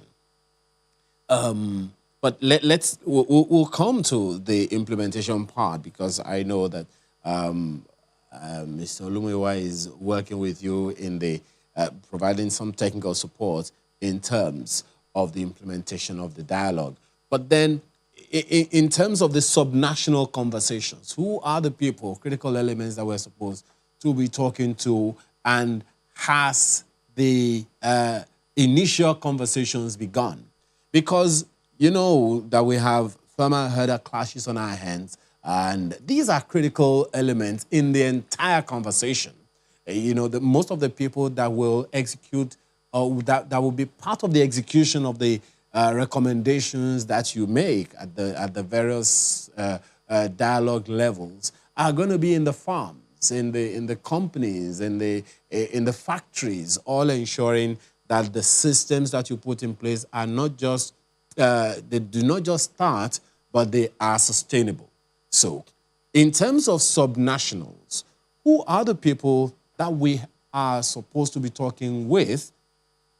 Has the conversations started, and how are we ensuring that we carry them along to ensure that they know that there is something in it for them? Okay. Thank you once again. The UN actually recommended 3 levels of dialogue for member states, starting with the inception dialogue. That is what is happening on the 23rd of February. Then we step down to what we call discovery dialogue, something that will ensure that we are able to harness information from the sub-national. And doing that, we're going for regional dialogue, we're going for state dialogue, we're going for city dialogue. So we're looking at everyone within the sub-national, because we are trying to ensure that everyone matters when it comes to this dialogue. We are trying to ensure that the ordinary farmer, the people in the factory, the state actors, the stakeholders within the sub-national, everyone should be involved. And what we are trying to do, like I said, is that we are going to have papers presented, but more importantly, in most of the dialogues, we are going to be breaking into groups, and people will now have a kind of discussion, a dialogue that will be harnessed later. There will be a facilitator in each group to ensure that whatever is discussed within a group is harnessed together for the national pathway for sustainable food system. So let me say this, that when it comes to the implementation, I don't think there should be any problem, because like I said, it's not only happening in Nigeria at this time, it's happening globally. And it's a matter of Nigeria bringing forward what we are able to harness from our dialogue. Other countries also doing that. And at the summit, I believe that we'll be able to learn from one another and then bring it back home. And so government will be able to now put forward policies that are implementable. For instance, as a nation, we are trying to develop the new medium-term national plan. That's the successor to the ERGP that lapsed in December 2020. And whatever we are trying to get out of this dialogue, we also form part of that medium-term national plan. And one key thing I know as the Permanent Secretary, Budgets and National Planning is the fact that implementation of whatever plan we are trying to bring together is key. We want to make sure that we implement it, and we also want to make sure that we monitor and evaluate whatever we are doing. So with all that in place, I'm sure we'll get it right if you think we have not been able to get it right before now. Thank you. All right, let me see if we have Alhaji Olumuyiwa back in the conversation now. If you're with us, you want to continue, what we're talking about, because you talked about that gap of trillions of dollars to bridge the rural infrastructure gap that we have on our hands. That is a significant challenge and a clear setback to whatever progress we intend to make with this dialogue, wouldn't you say?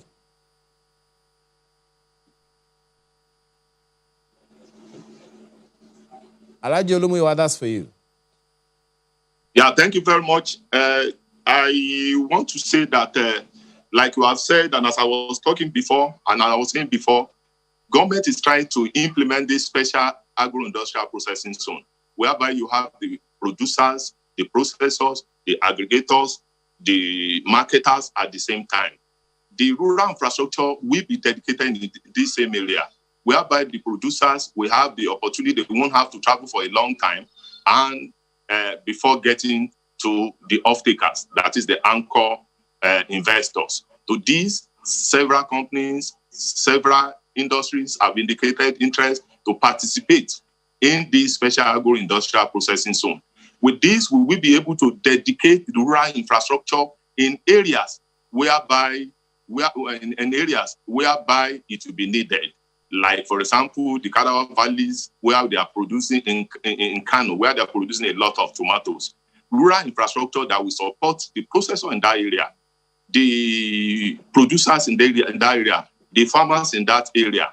And coming back to your question, when you look at this, the uniqueness of this food summit is that it's going to bring everybody together. That is the farmers, the commodity aggregators, the processors, the regulators, the marketers, the consumers, the logistics service provider, the agricultural and food packaging industry, the food importers, exporters, the sanitation experts, the social and economic impact evaluators, the agricultural journalists, including you, the consumers, the banks, the DOAs, the MDAs, all of them will be able together to come and design something that will be familiar, that will bring them together. And this will be implemented accordingly. You may wonder, and this is the main reason why I'm thinking in the wisdom of government, the palm sec in the budget office has been made the convener to be able to see everything holistically, make provisions for them, ensure that this is in our development plan, and ensure that this is well monitored, and ensure that we follow it up. And this is why the permanent secretary is calling on everybody to go, the convener, to go into the website of the Federal Ministry of Budget and National Planning, go into the website of the Federal Ministry of Agriculture and Rural Development, log in and be part of these laudable events, make contribution, including journalists, including you, make contribution because of the importance of food. The doctor will even say, take your drug after food. This explains why food is very, very, very important. Thank you very much. Well, Alhaji, there are so many things that I would have so much love to raise with you. For instance, the federal government has said that the livestock industry alone in Nigeria is worth 30 trillion naira. Livestock alone. Yes. Not the entire, food value chain in Nigeria. That is suggesting in a way that it's a huge economic potential for Nigeria. It's a huge employment market for our teeming populace who are job searching, and it's an amazing opportunity for small and medium enterprises to thrive. Would have loved to ask questions, and I hope that those dialogues are going to happen along those lines. But we have to thank you very much. Let me quickly address that. You have only 30 seconds, if you don't mind. Yeah, thank you very much. Let me quickly address that. The president of the African Development, Dr. Akinwumi Adesina, is fond of saying that if anybody in Nigerians today wants to be a millionaire, the best sector to belong to is agriculture. Take, for example, Africa alone will be needing in the next 5 years food worth $10 billion. And also, once you can go into agriculture, not only talking in terms of livestock, you go into all value chains. Once you can go there, you will be smiling to the banks. Those who are doing agriculture now, those who are in production, those who are in livestock production, those who are in everything, they are currently smiling to the bank. Yeah, what one will wait for, Alhaji, then would be what policies are there, how friendly the business environment will be. Let's hope that this National Food Systems Summit Dialogue will be able to make it all appealing to investors to go, since you said that there are a number of people that are going to be there. Well, we have to thank you very much. Alhaji Aziz Musba Olumuyiwa is retired director at the Federal Ministry of Agriculture and Rural Development. We've also had Mrs. Olushola Idowu, who is National Coordinator, Nigeria Food Systems Summit Dialogue, and Permanent Secretary, Ministry of Budget and National Planning. It's been wonderful to find out what's the budget consideration for that, as well as the country representative of Food and Agricultural Organization, Fred Kafiro. Ladies and gentlemen, once again, thank you so much for your time and thought, and we wish you all the best. We're back in a moment. Take on the next issue. Please stay with us. Thanks for staying with us. Now, the next issue we're taking on is about cryptocurrency. Now, the ban on the trade of cryptocurrency in all banks by the Central Bank of Nigeria has continued to generate interests, controversies, you name it. Today, let's take a look at the boom of virtual currency in Nigeria and the threat the government says it is posing to the economy, and also look at the impact of the prohibition of its trade exchange by the Central Bank of Nigeria on the economy. So we have quite a panel here this morning on this one. First of all, let me introduce the founder, Blockchain Nigeria User Group, Chimezie Chuta. He joins us right here in the studio. Thank you so much. Thank you so much For your time. Yes. We have as well joining us virtually Modupe Tivie, who is African lead, Global Blockchain Women Alliance. Adegoke Adetola is an economist, as well as Johnson Chuku, who is MD, Kari Asset Management Company. They all join us virtually. Ladies and gentlemen, thank you very much for joining us this morning. So we say Thank ladies you. first, so let me do the honors. Madam, first of all, which one is this issue to you? Disruptive, unsettling, futuristic, productive? Which is it? I would go with unsettling, but I would also say productive. Please go ahead. And the reason why I'm saying that is because obviously cryptocurrency is the future of money. So making this happen at this time is really unsettling, and is also disruptive of the plans that people have for the future or for their future. But clearly, you know, it is something that was going to happen anyway. I mean, a good number of our lifestyles, so to speak, is virtual already. So was there any running away from virtual money? No way. There is no running away. In fact, I saw something this morning, and Apple, and then the new phone that is coming out, the new iPhone that is coming out, already has functions for big pay. So you can imagine, and trust Nigerians with our luxurious lifestyle is something that we're all going to have very soon. And if we cannot use that machine, if we cannot pay, if we cannot transact digitally and come up to the same level as the rest of the world, it's just going to be frustrating. Well, Mr. Chuta, disruptive, unsettling, futuristic, developmental? It's highly disruptive. Scare? Which one is it? Yeah, it's highly disruptive. It's also part of the pathway for global development. Because if you look at the previous technologies, none of them have been able to disrupt the financial system the way cryptocurrencies is geared to do right now. So a lot of people will not be happy because these are over 100 years institutions that has never been touched by technology, and everybody is scared because of the impact, because we know that this financial system has been under the control of powerful elements globally, and they determine what should be and what shouldn't be in the financial system. But for once, people have been given an alternative, and that's what we're seeing now. And they are not smiling when they are seeing the encroaching power of cryptocurrency. I'm not sure, Mr. Ditola, I'm not sure which of these global personalities was quoted to have said, I think it was Warren Buffett, so I'm not very, very sure right now, was quoted to have said that, cryptocurrency is a fluke of sorts. Not very sure if he would want to put his own money on it, invest in it and all of that.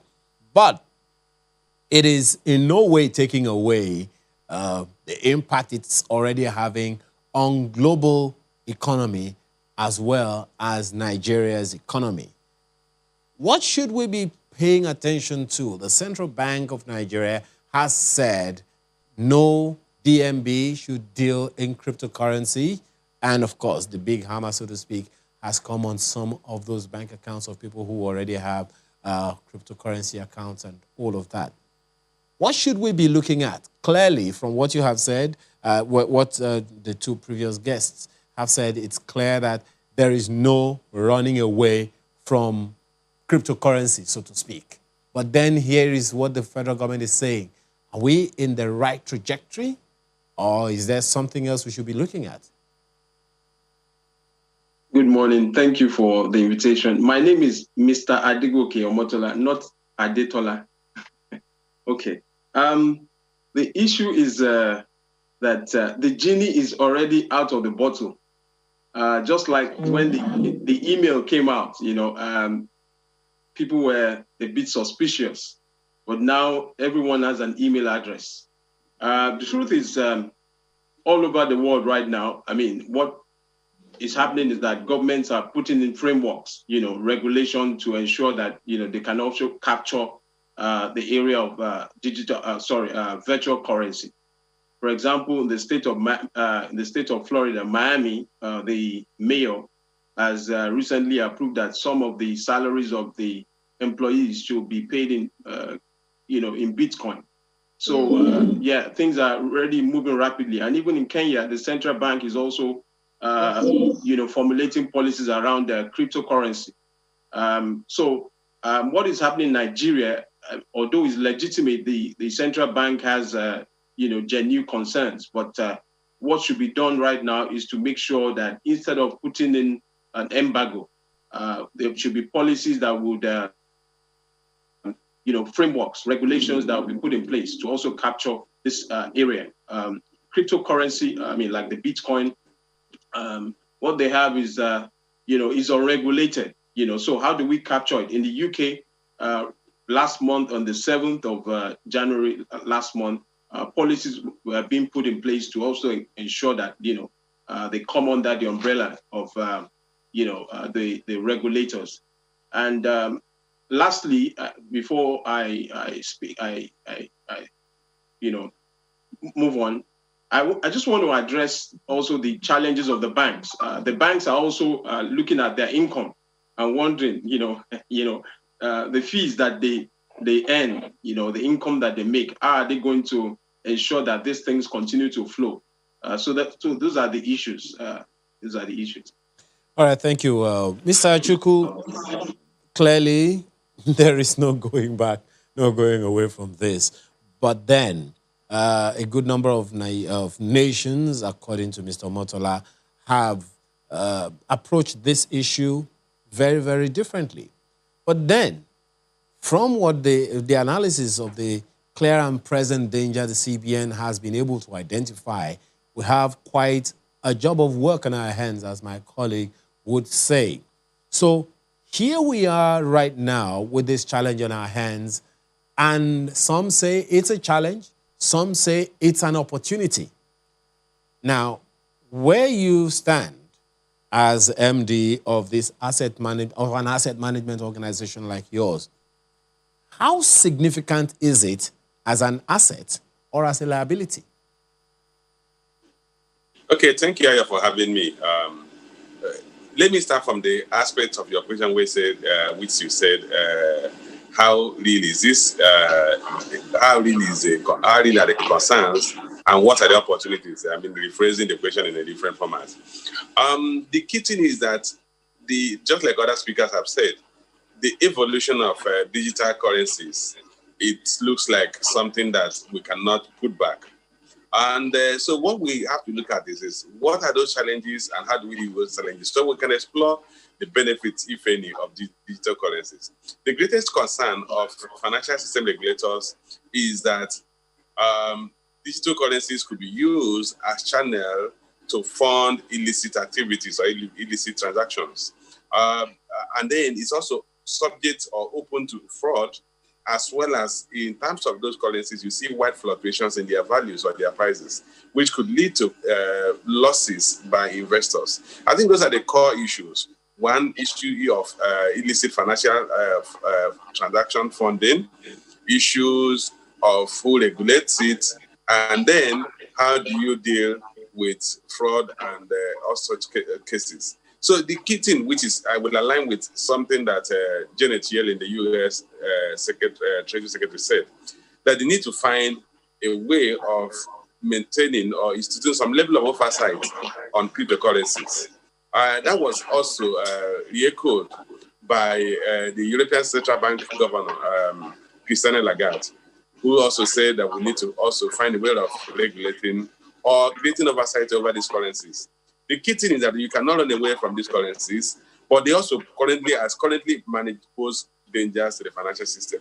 So beyond the issue of the banks are worried about loss of income, there are genuine cases. There are genuine risk of financial system infractions. If you look at the Reuters report recently, it said about 270 accounts accounted for more than $1.3 billion of fraud and fraud-related transactions of cryptocurrencies. And these are genuine. These are losses that are suffered by people. So what we need to do, find a way of integrating cryptocurrencies to the financial system, build regulations around them, build regulation about the mining or creation of coins, and then bring the accounts or the wallets into the no existing financial system, or just expand the financial system to include cryptocurrencies, which is what I think the world will have to deal with. Well, thank you.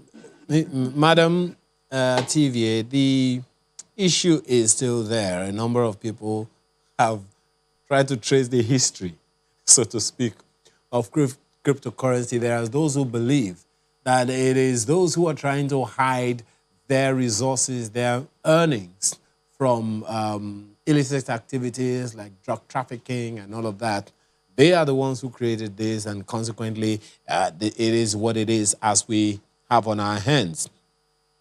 But given that there is more than one cryptocurrency in the world, and who knows, maybe more will come.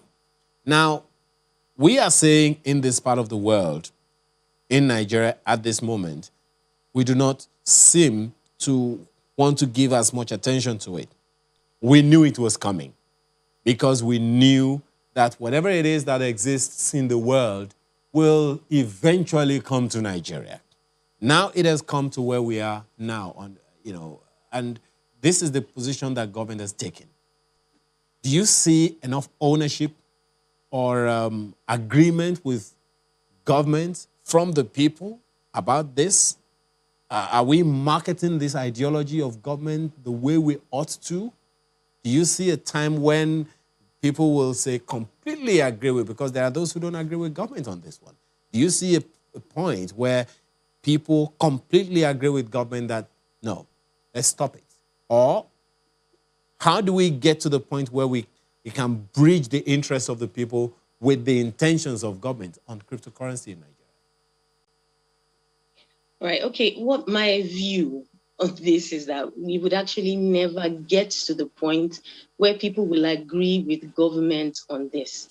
And that is because having tasted the benefits of a decentralized currency system where people have autonomy and they feel it is more secure. And another thing is the transparency of their own transactions. Now, the fraud concerns are valid, but most times when it comes to those issues, people are tricked and deceived into giving out their details for these fraudulent activities to happen. Now, there are over 6,700 coins, cryptocurrencies, accounting for close to about, I think, almost $650 billion in investment. Bitcoin, obviously the largest, with about 420 or so billion. And the fact that I can sit down here, I'm in Port Harcourt at the moment, I can sit down here and invest in the same scheme that Elon Musk is investing in and reap similar benefits, obviously, to my own magnitude or to the level of my own investment, is just a little bit too attractive for people to sit down and say, I'm not going to be a part of this because the government does not want to. I think the best way to handle anything when it comes to people is to sit down and have a consensus. I agree with what the speaker before me has said. We have to regulate it. There's an organization in America, it's called FinCEN, I think it's Financial Crimes Enforcement Network. And they're actually doing something right now where they are trying to gather the identity data. Now, because of the blockchain technology on which cryptocurrencies were formed, it is a decentralized system, but we can still put policies procedures and regulations around it, around the entire system, to make it a little bit more transparent. And that's what I'm talking about when I'm talking about the regulations coming together, sitting down, finding out how can we make this work. We cannot run away from it. There's no way. Mr. Chuta, clearly, it is ubiquitous. It is anonymous. And it is undeniable.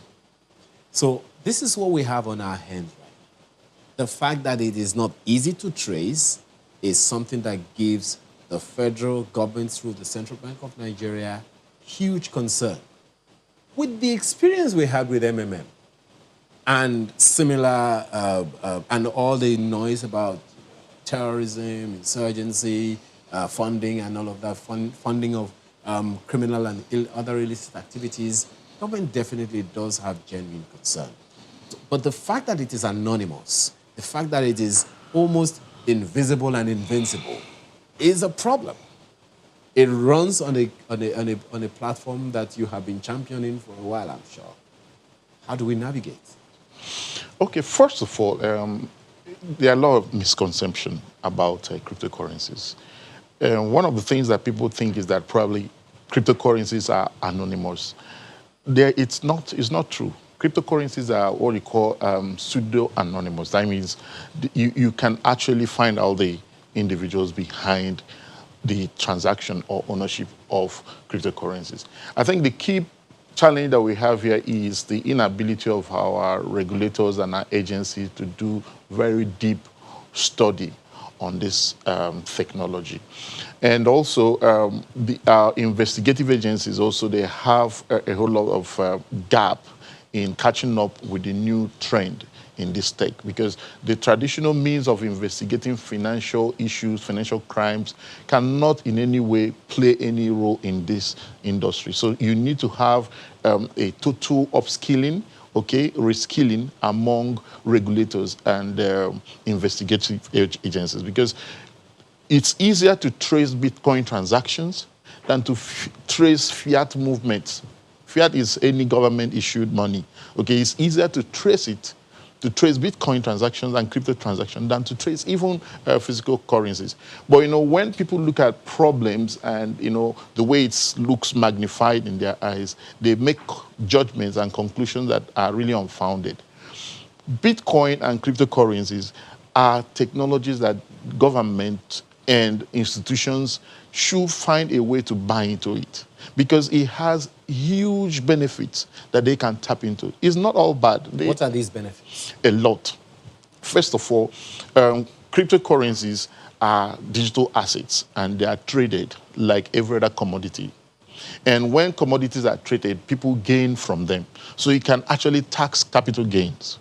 So on that side, government has something to gain by taxing them. Secondly, there are a lot of businesses that have been built around this technology. I mean, the total market cap for cryptocurrencies is almost $2 trillion. And businesses have been built along this line. Now, government has power to regulate the environment where people play around this, so regulate business interests that are within that ecosystem, and adequately tax them, get some kind of licensing, get some kind of system where they are getting some revenue from there. But we'll probably explore the opportunity of how government can go about that in a way that will be as productive as you are talking about. One of the reasons why government clamped down on current cryptocurrencies, so to speak, was because they believe that it is part of the ways in which the EndSARS protests was funded.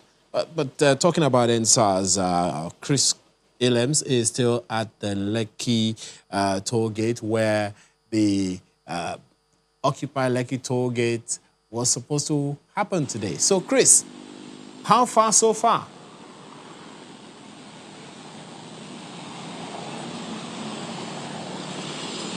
Well, first of all, the sun is at its peak right here, so everybody is sweating just to see if we can get information or get anything new. Well, since the last time we spoke, about three arrests have been made. One of them was a young man who just alighted from a cab and came to see what was happening. But unfortunately, he didn't have any form of identification on him, and so he was picked up. Then there was another guy who actually came for the protest. He came bearing a placard. He's actually also been arrested, and he's cooling his heels right now at the mobile prison behind here, the one they call the Black Maria. Well, nothing much has been happening except a lot of show of force by the police. Just a while ago, about 50 policemen joined those that were already on ground from the RRS, led by their commander. They've just been going around, and they don't want to see anybody that has nothing to do with anybody around here. If you don't have any form of identification, you are you are a suspect, and then they could pick you up. But so far so good. There's been no violence. Nothing is happening. As I said earlier on, it's the pressmen and the policemen that are actually occupying the Lekki toll gate, not the protesters. So that's it. Movement is still very free. If you're driving through the toll gate, there's no form of harassment. It's been quite free, and that is still the position of things at the moment. You sent in some clips earlier, Chris, and I could see in that clip that pressmen were talking to certain people in that enforcement truck that that used to be called Black Maria. You want to tell us a little about that? Why are pressmen, very close to that particular vehicle and listening to what the people are saying in the truck?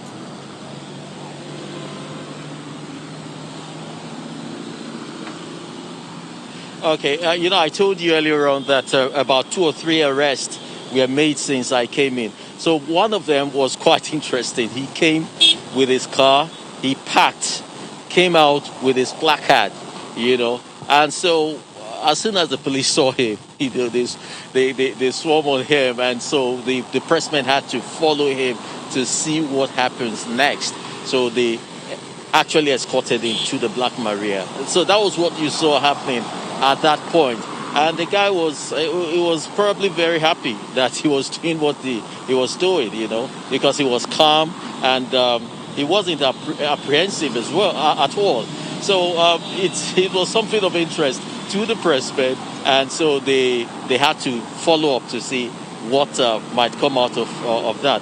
But right now, the vehicle that he brought in here, the police have driven the vehicle off. We don't know where they've taken the vehicle to, but I'm sure they want to take it to a safe place, because he just dropped the vehicle. He's been arrested, and so the vehicle has been taken off at this point. So we even caught that on camera when the vehicle was being taken off. What then are people to expect about this? Because on the one hand is the inalienable right of the people to protest. And so far from what you have said, it's been generally peaceful, if we can use the term. What do you see, or what have you heard about that is likely to happen to the people that have been arrested so far?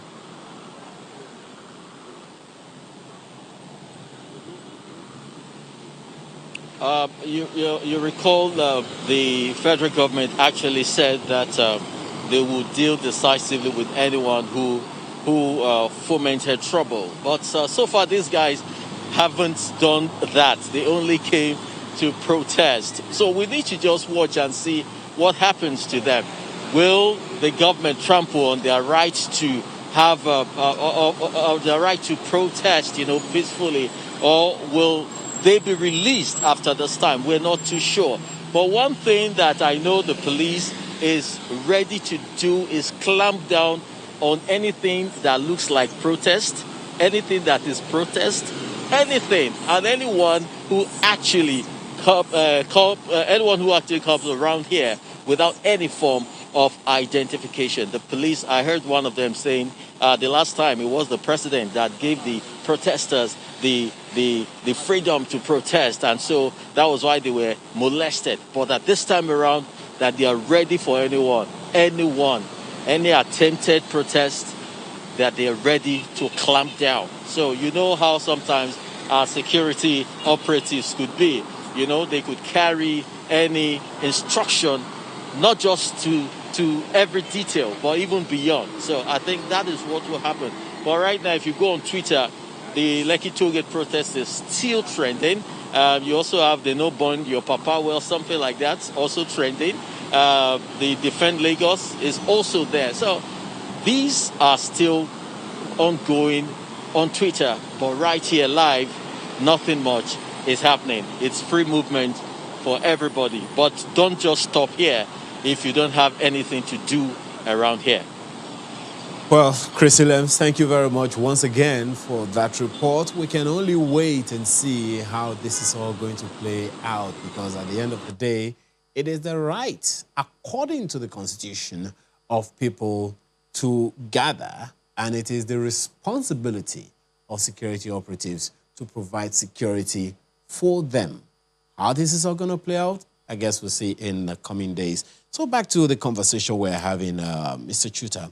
So fintech came and the financial sector embraced it, and it's working pretty well, one would say, for everyone in the industry as well as people who need to access their money and all of that. And now this blockchain infrastructure is powering, so to speak, cryptocurrency and the rest of that. The question of safety and the security of personal resources for the people who have made these investments is something that is giving the federal government concern. I mean, on the one hand is the fact that they are funding illicit activities. On the other hand is, look, what if you lose your money? No matter how much money you have, you could just lose it just like that. But you are saying that is not likely? Yes, because this technology is not as difficult as it seems to regulators to manage, because all they have to do is to get a comprehensive framework and regulatory instrument put in place. Make friends with the exchanges, because the exchanges are the entry and exit point into cryptos. If you make very good friendship with these guys, license them, you get all the financial services standards imbibed in them, and they enforce them. I can tell you that most exchanges in Nigeria, follow existing rules when it comes to financial service. They integrate anti-money laundering policies. They ensure KYCs.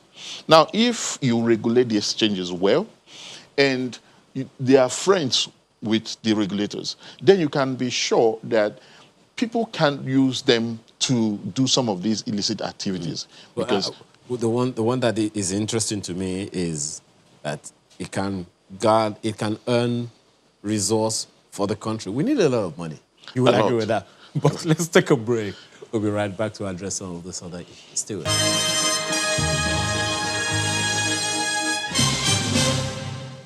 We still have our eye on virtual currency in Nigeria. Mr. Omotola, you have heard Mr. Chuta say here that we can earn taxes, revenues for government through taxing of operators of cryptocurrency in the country. Do you see that as a way to go? How viable is it, if you agree? Basically, I mean, most economies now, because of COVID, what has happened is that there's been a slowdown in activity. So, but not for cryptocurrencies, and in that regard, the tax base of the economy can increase. So I think it's good for government to look inwards and see how to regulate that sector. And also be able to capture, because like the previous gentleman said, in terms of capital gains tax, there's so much is going on there. I mean, in terms of volumes on a daily basis. And Nigeria is regarded as one of the countries that have really done so much in terms of volumes of transactions. So the government should, look for a way to regulate the sector, do more of KYC, and also ensure that the exchanges they're regulated, well regulated, and also in terms of onboarding, verification of those that are interested in, transacting in that space, ensure that they have the right identity, and also to reduce that will reduce money laundering. Of course, that sector, is very volatile. The risk there is very high, but irrespective, I mean, there's always risk, in any environment, but we can mitigate risk by ensuring that the regulation is properly enforced, which also leads to. Just one moment.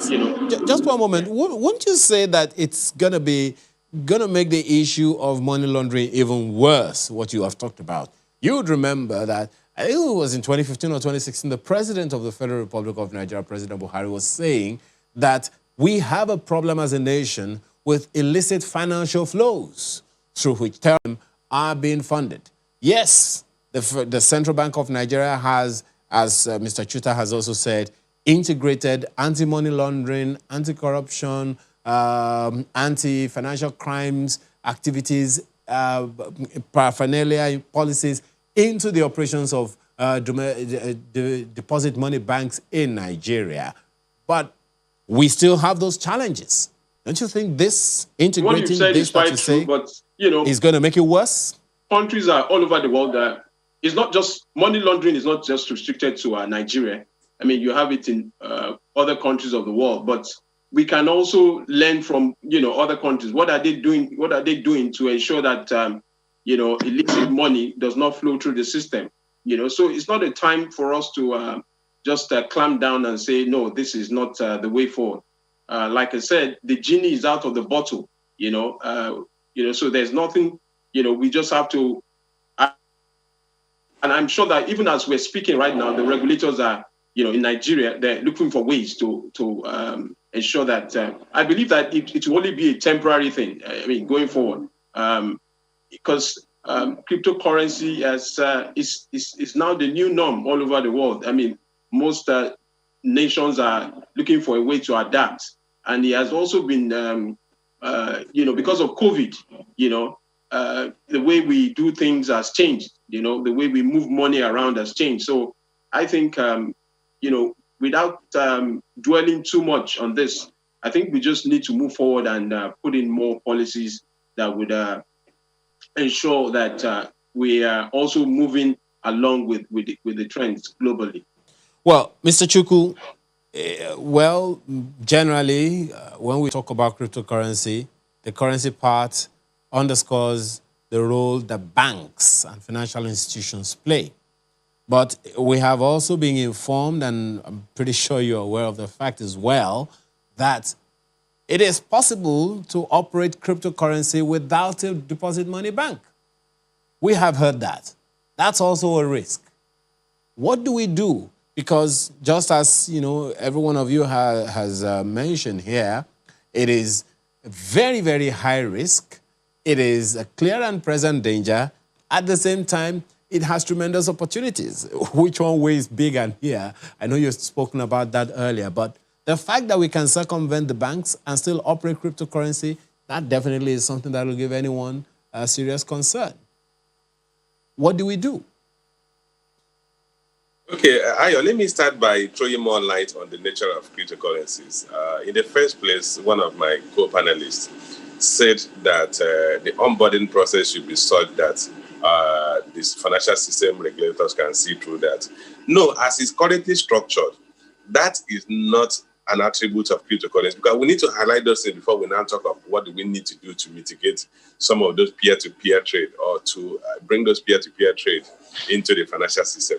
The current system of cryptocurrency is such that an investor will just create an account using series of letters and figures to create an account, and that account becomes the person's wallet or digital wallet.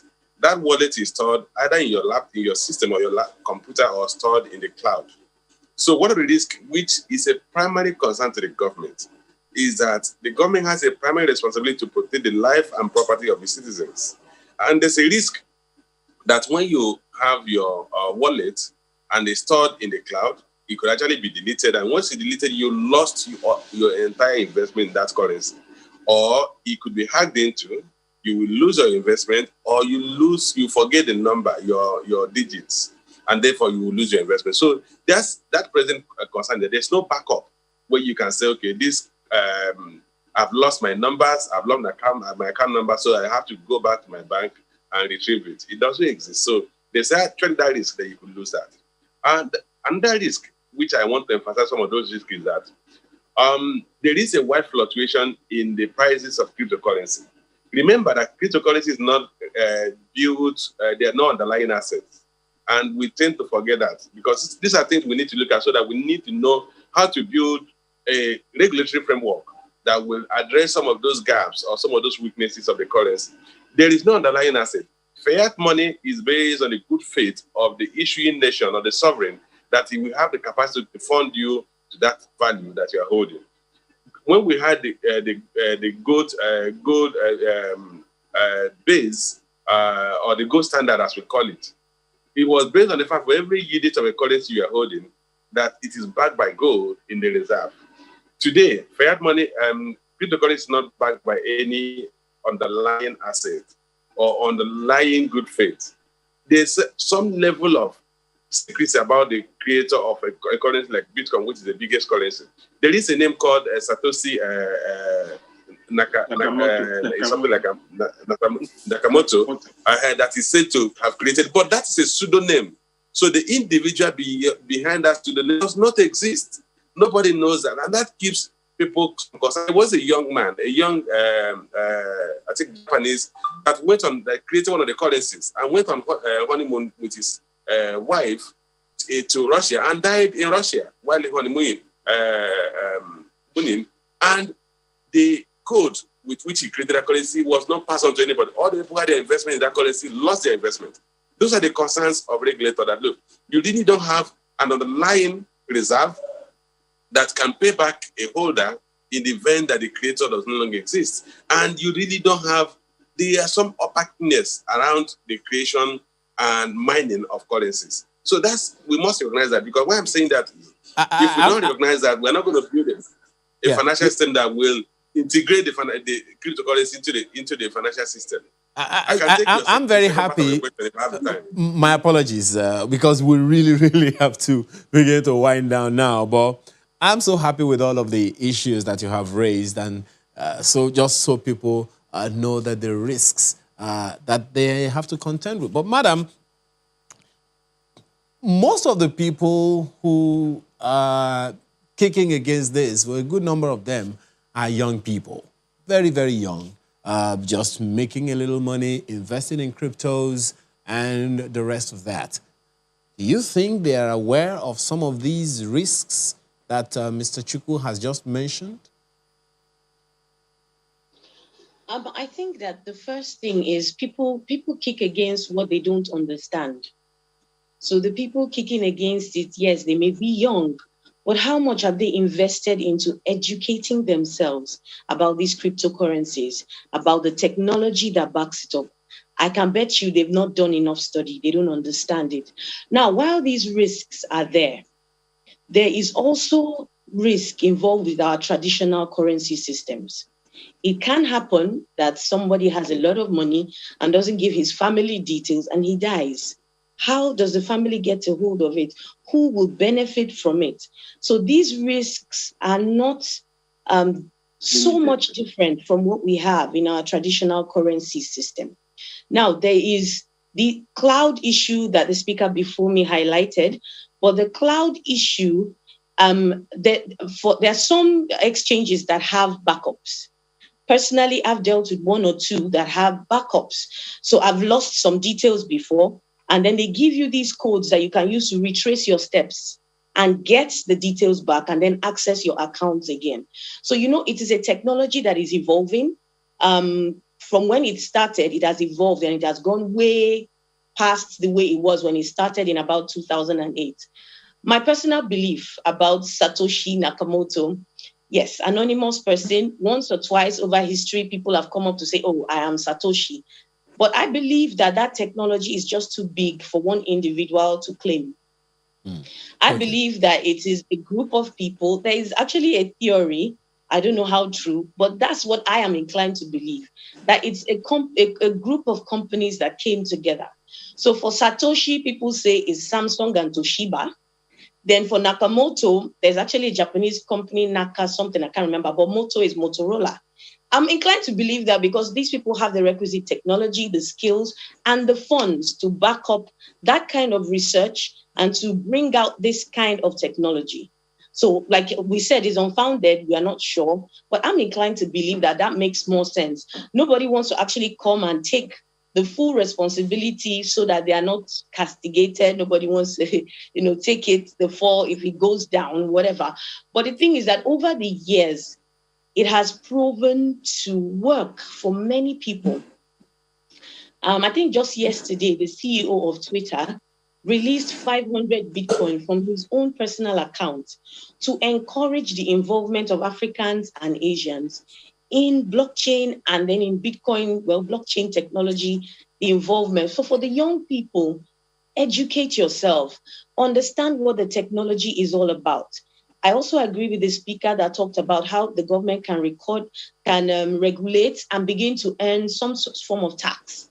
There are actually technologies in place right now.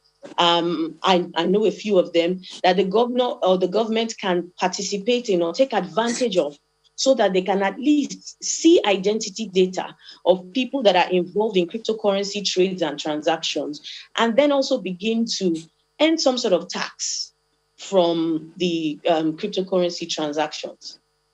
Well, Mr.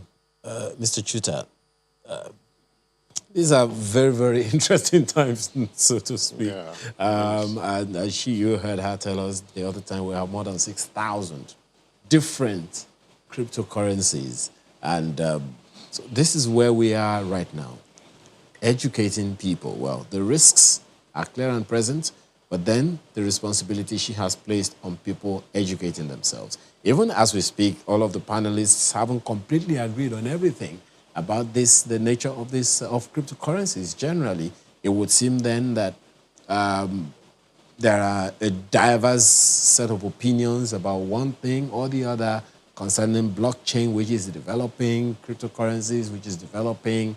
So if people are going to educate themselves, then they are between the devil and the deep blue sea, wouldn't you say? Well, trading in any financial instrument at all is risky, and people also need to get educated there. And that's why in traditional stock markets, whether it's in Nigeria or in the US, private citizens are not allowed to directly trade them. So they have to go through brokers who understand the market better than them. But cryptocurrency is completely decentralized and open. Anybody can do that. And which makes it risky, wouldn't you say? Yeah, it's risky. Considerable risk is there. But of course, if you want to be your own bank, then you must take the responsibility of building your own security systems, or understanding how you can protect your wealth and your assets. So individual education is extremely important. But us, through our own organization, Blockchain Nigeria User Group, we do a lot of educational initiatives that help people to learn about cryptos, learn about the risk, learn about how to protect their assets, how to manage their wallets, the type of wallets they should choose, and all those things. So apart from individuals digging deep to learn by themselves, they also should find communities that are sharing knowledge that are useful to them. And they should join those communities, because the knowledge they'll gain there is usually invaluable, because this industry requires community engagement. What they call network effect of crypto is such that people have to find themselves in communities where the same opinions Okay. are shared consistently. Well, we have to thank you very much, ladies and gentlemen, for this conversation that we have had. Now we know the risks. So you know the drainage, you know the pitfalls. So you'll be careful to either wear very long shoes that will cover the drainage, or at least you avoid it altogether. I have to thank Modupe Ativier, who is African lead, Global Blockchain Women Alliance, Adegoke Adetola, who is an economist, Johnson Chuku, MD, Cowrie Asset Management Company, all joined us virtually, as well as Chimezie Chuta, who is founder, Blockchain Nigeria User Group. Ladies and gentlemen, once again, thank you so much for your time and your thoughts this morning. Thank you so much. All right, just one more leg.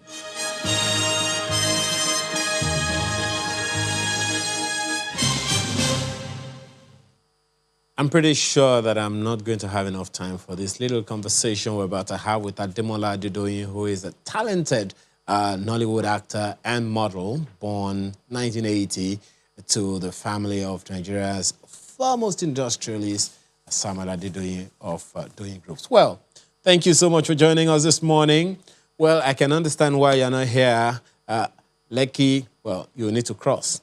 But I understand that if traffic is free. Anyway, so how have you been? You have been in this industry now for how long? Very, very quick this background. is year 5. Year 5? This is year 5. Yeah. You don't say. You don't look like it. You don't even act like you are just in for year 5. What's the magic? Is that a lot or not a lot?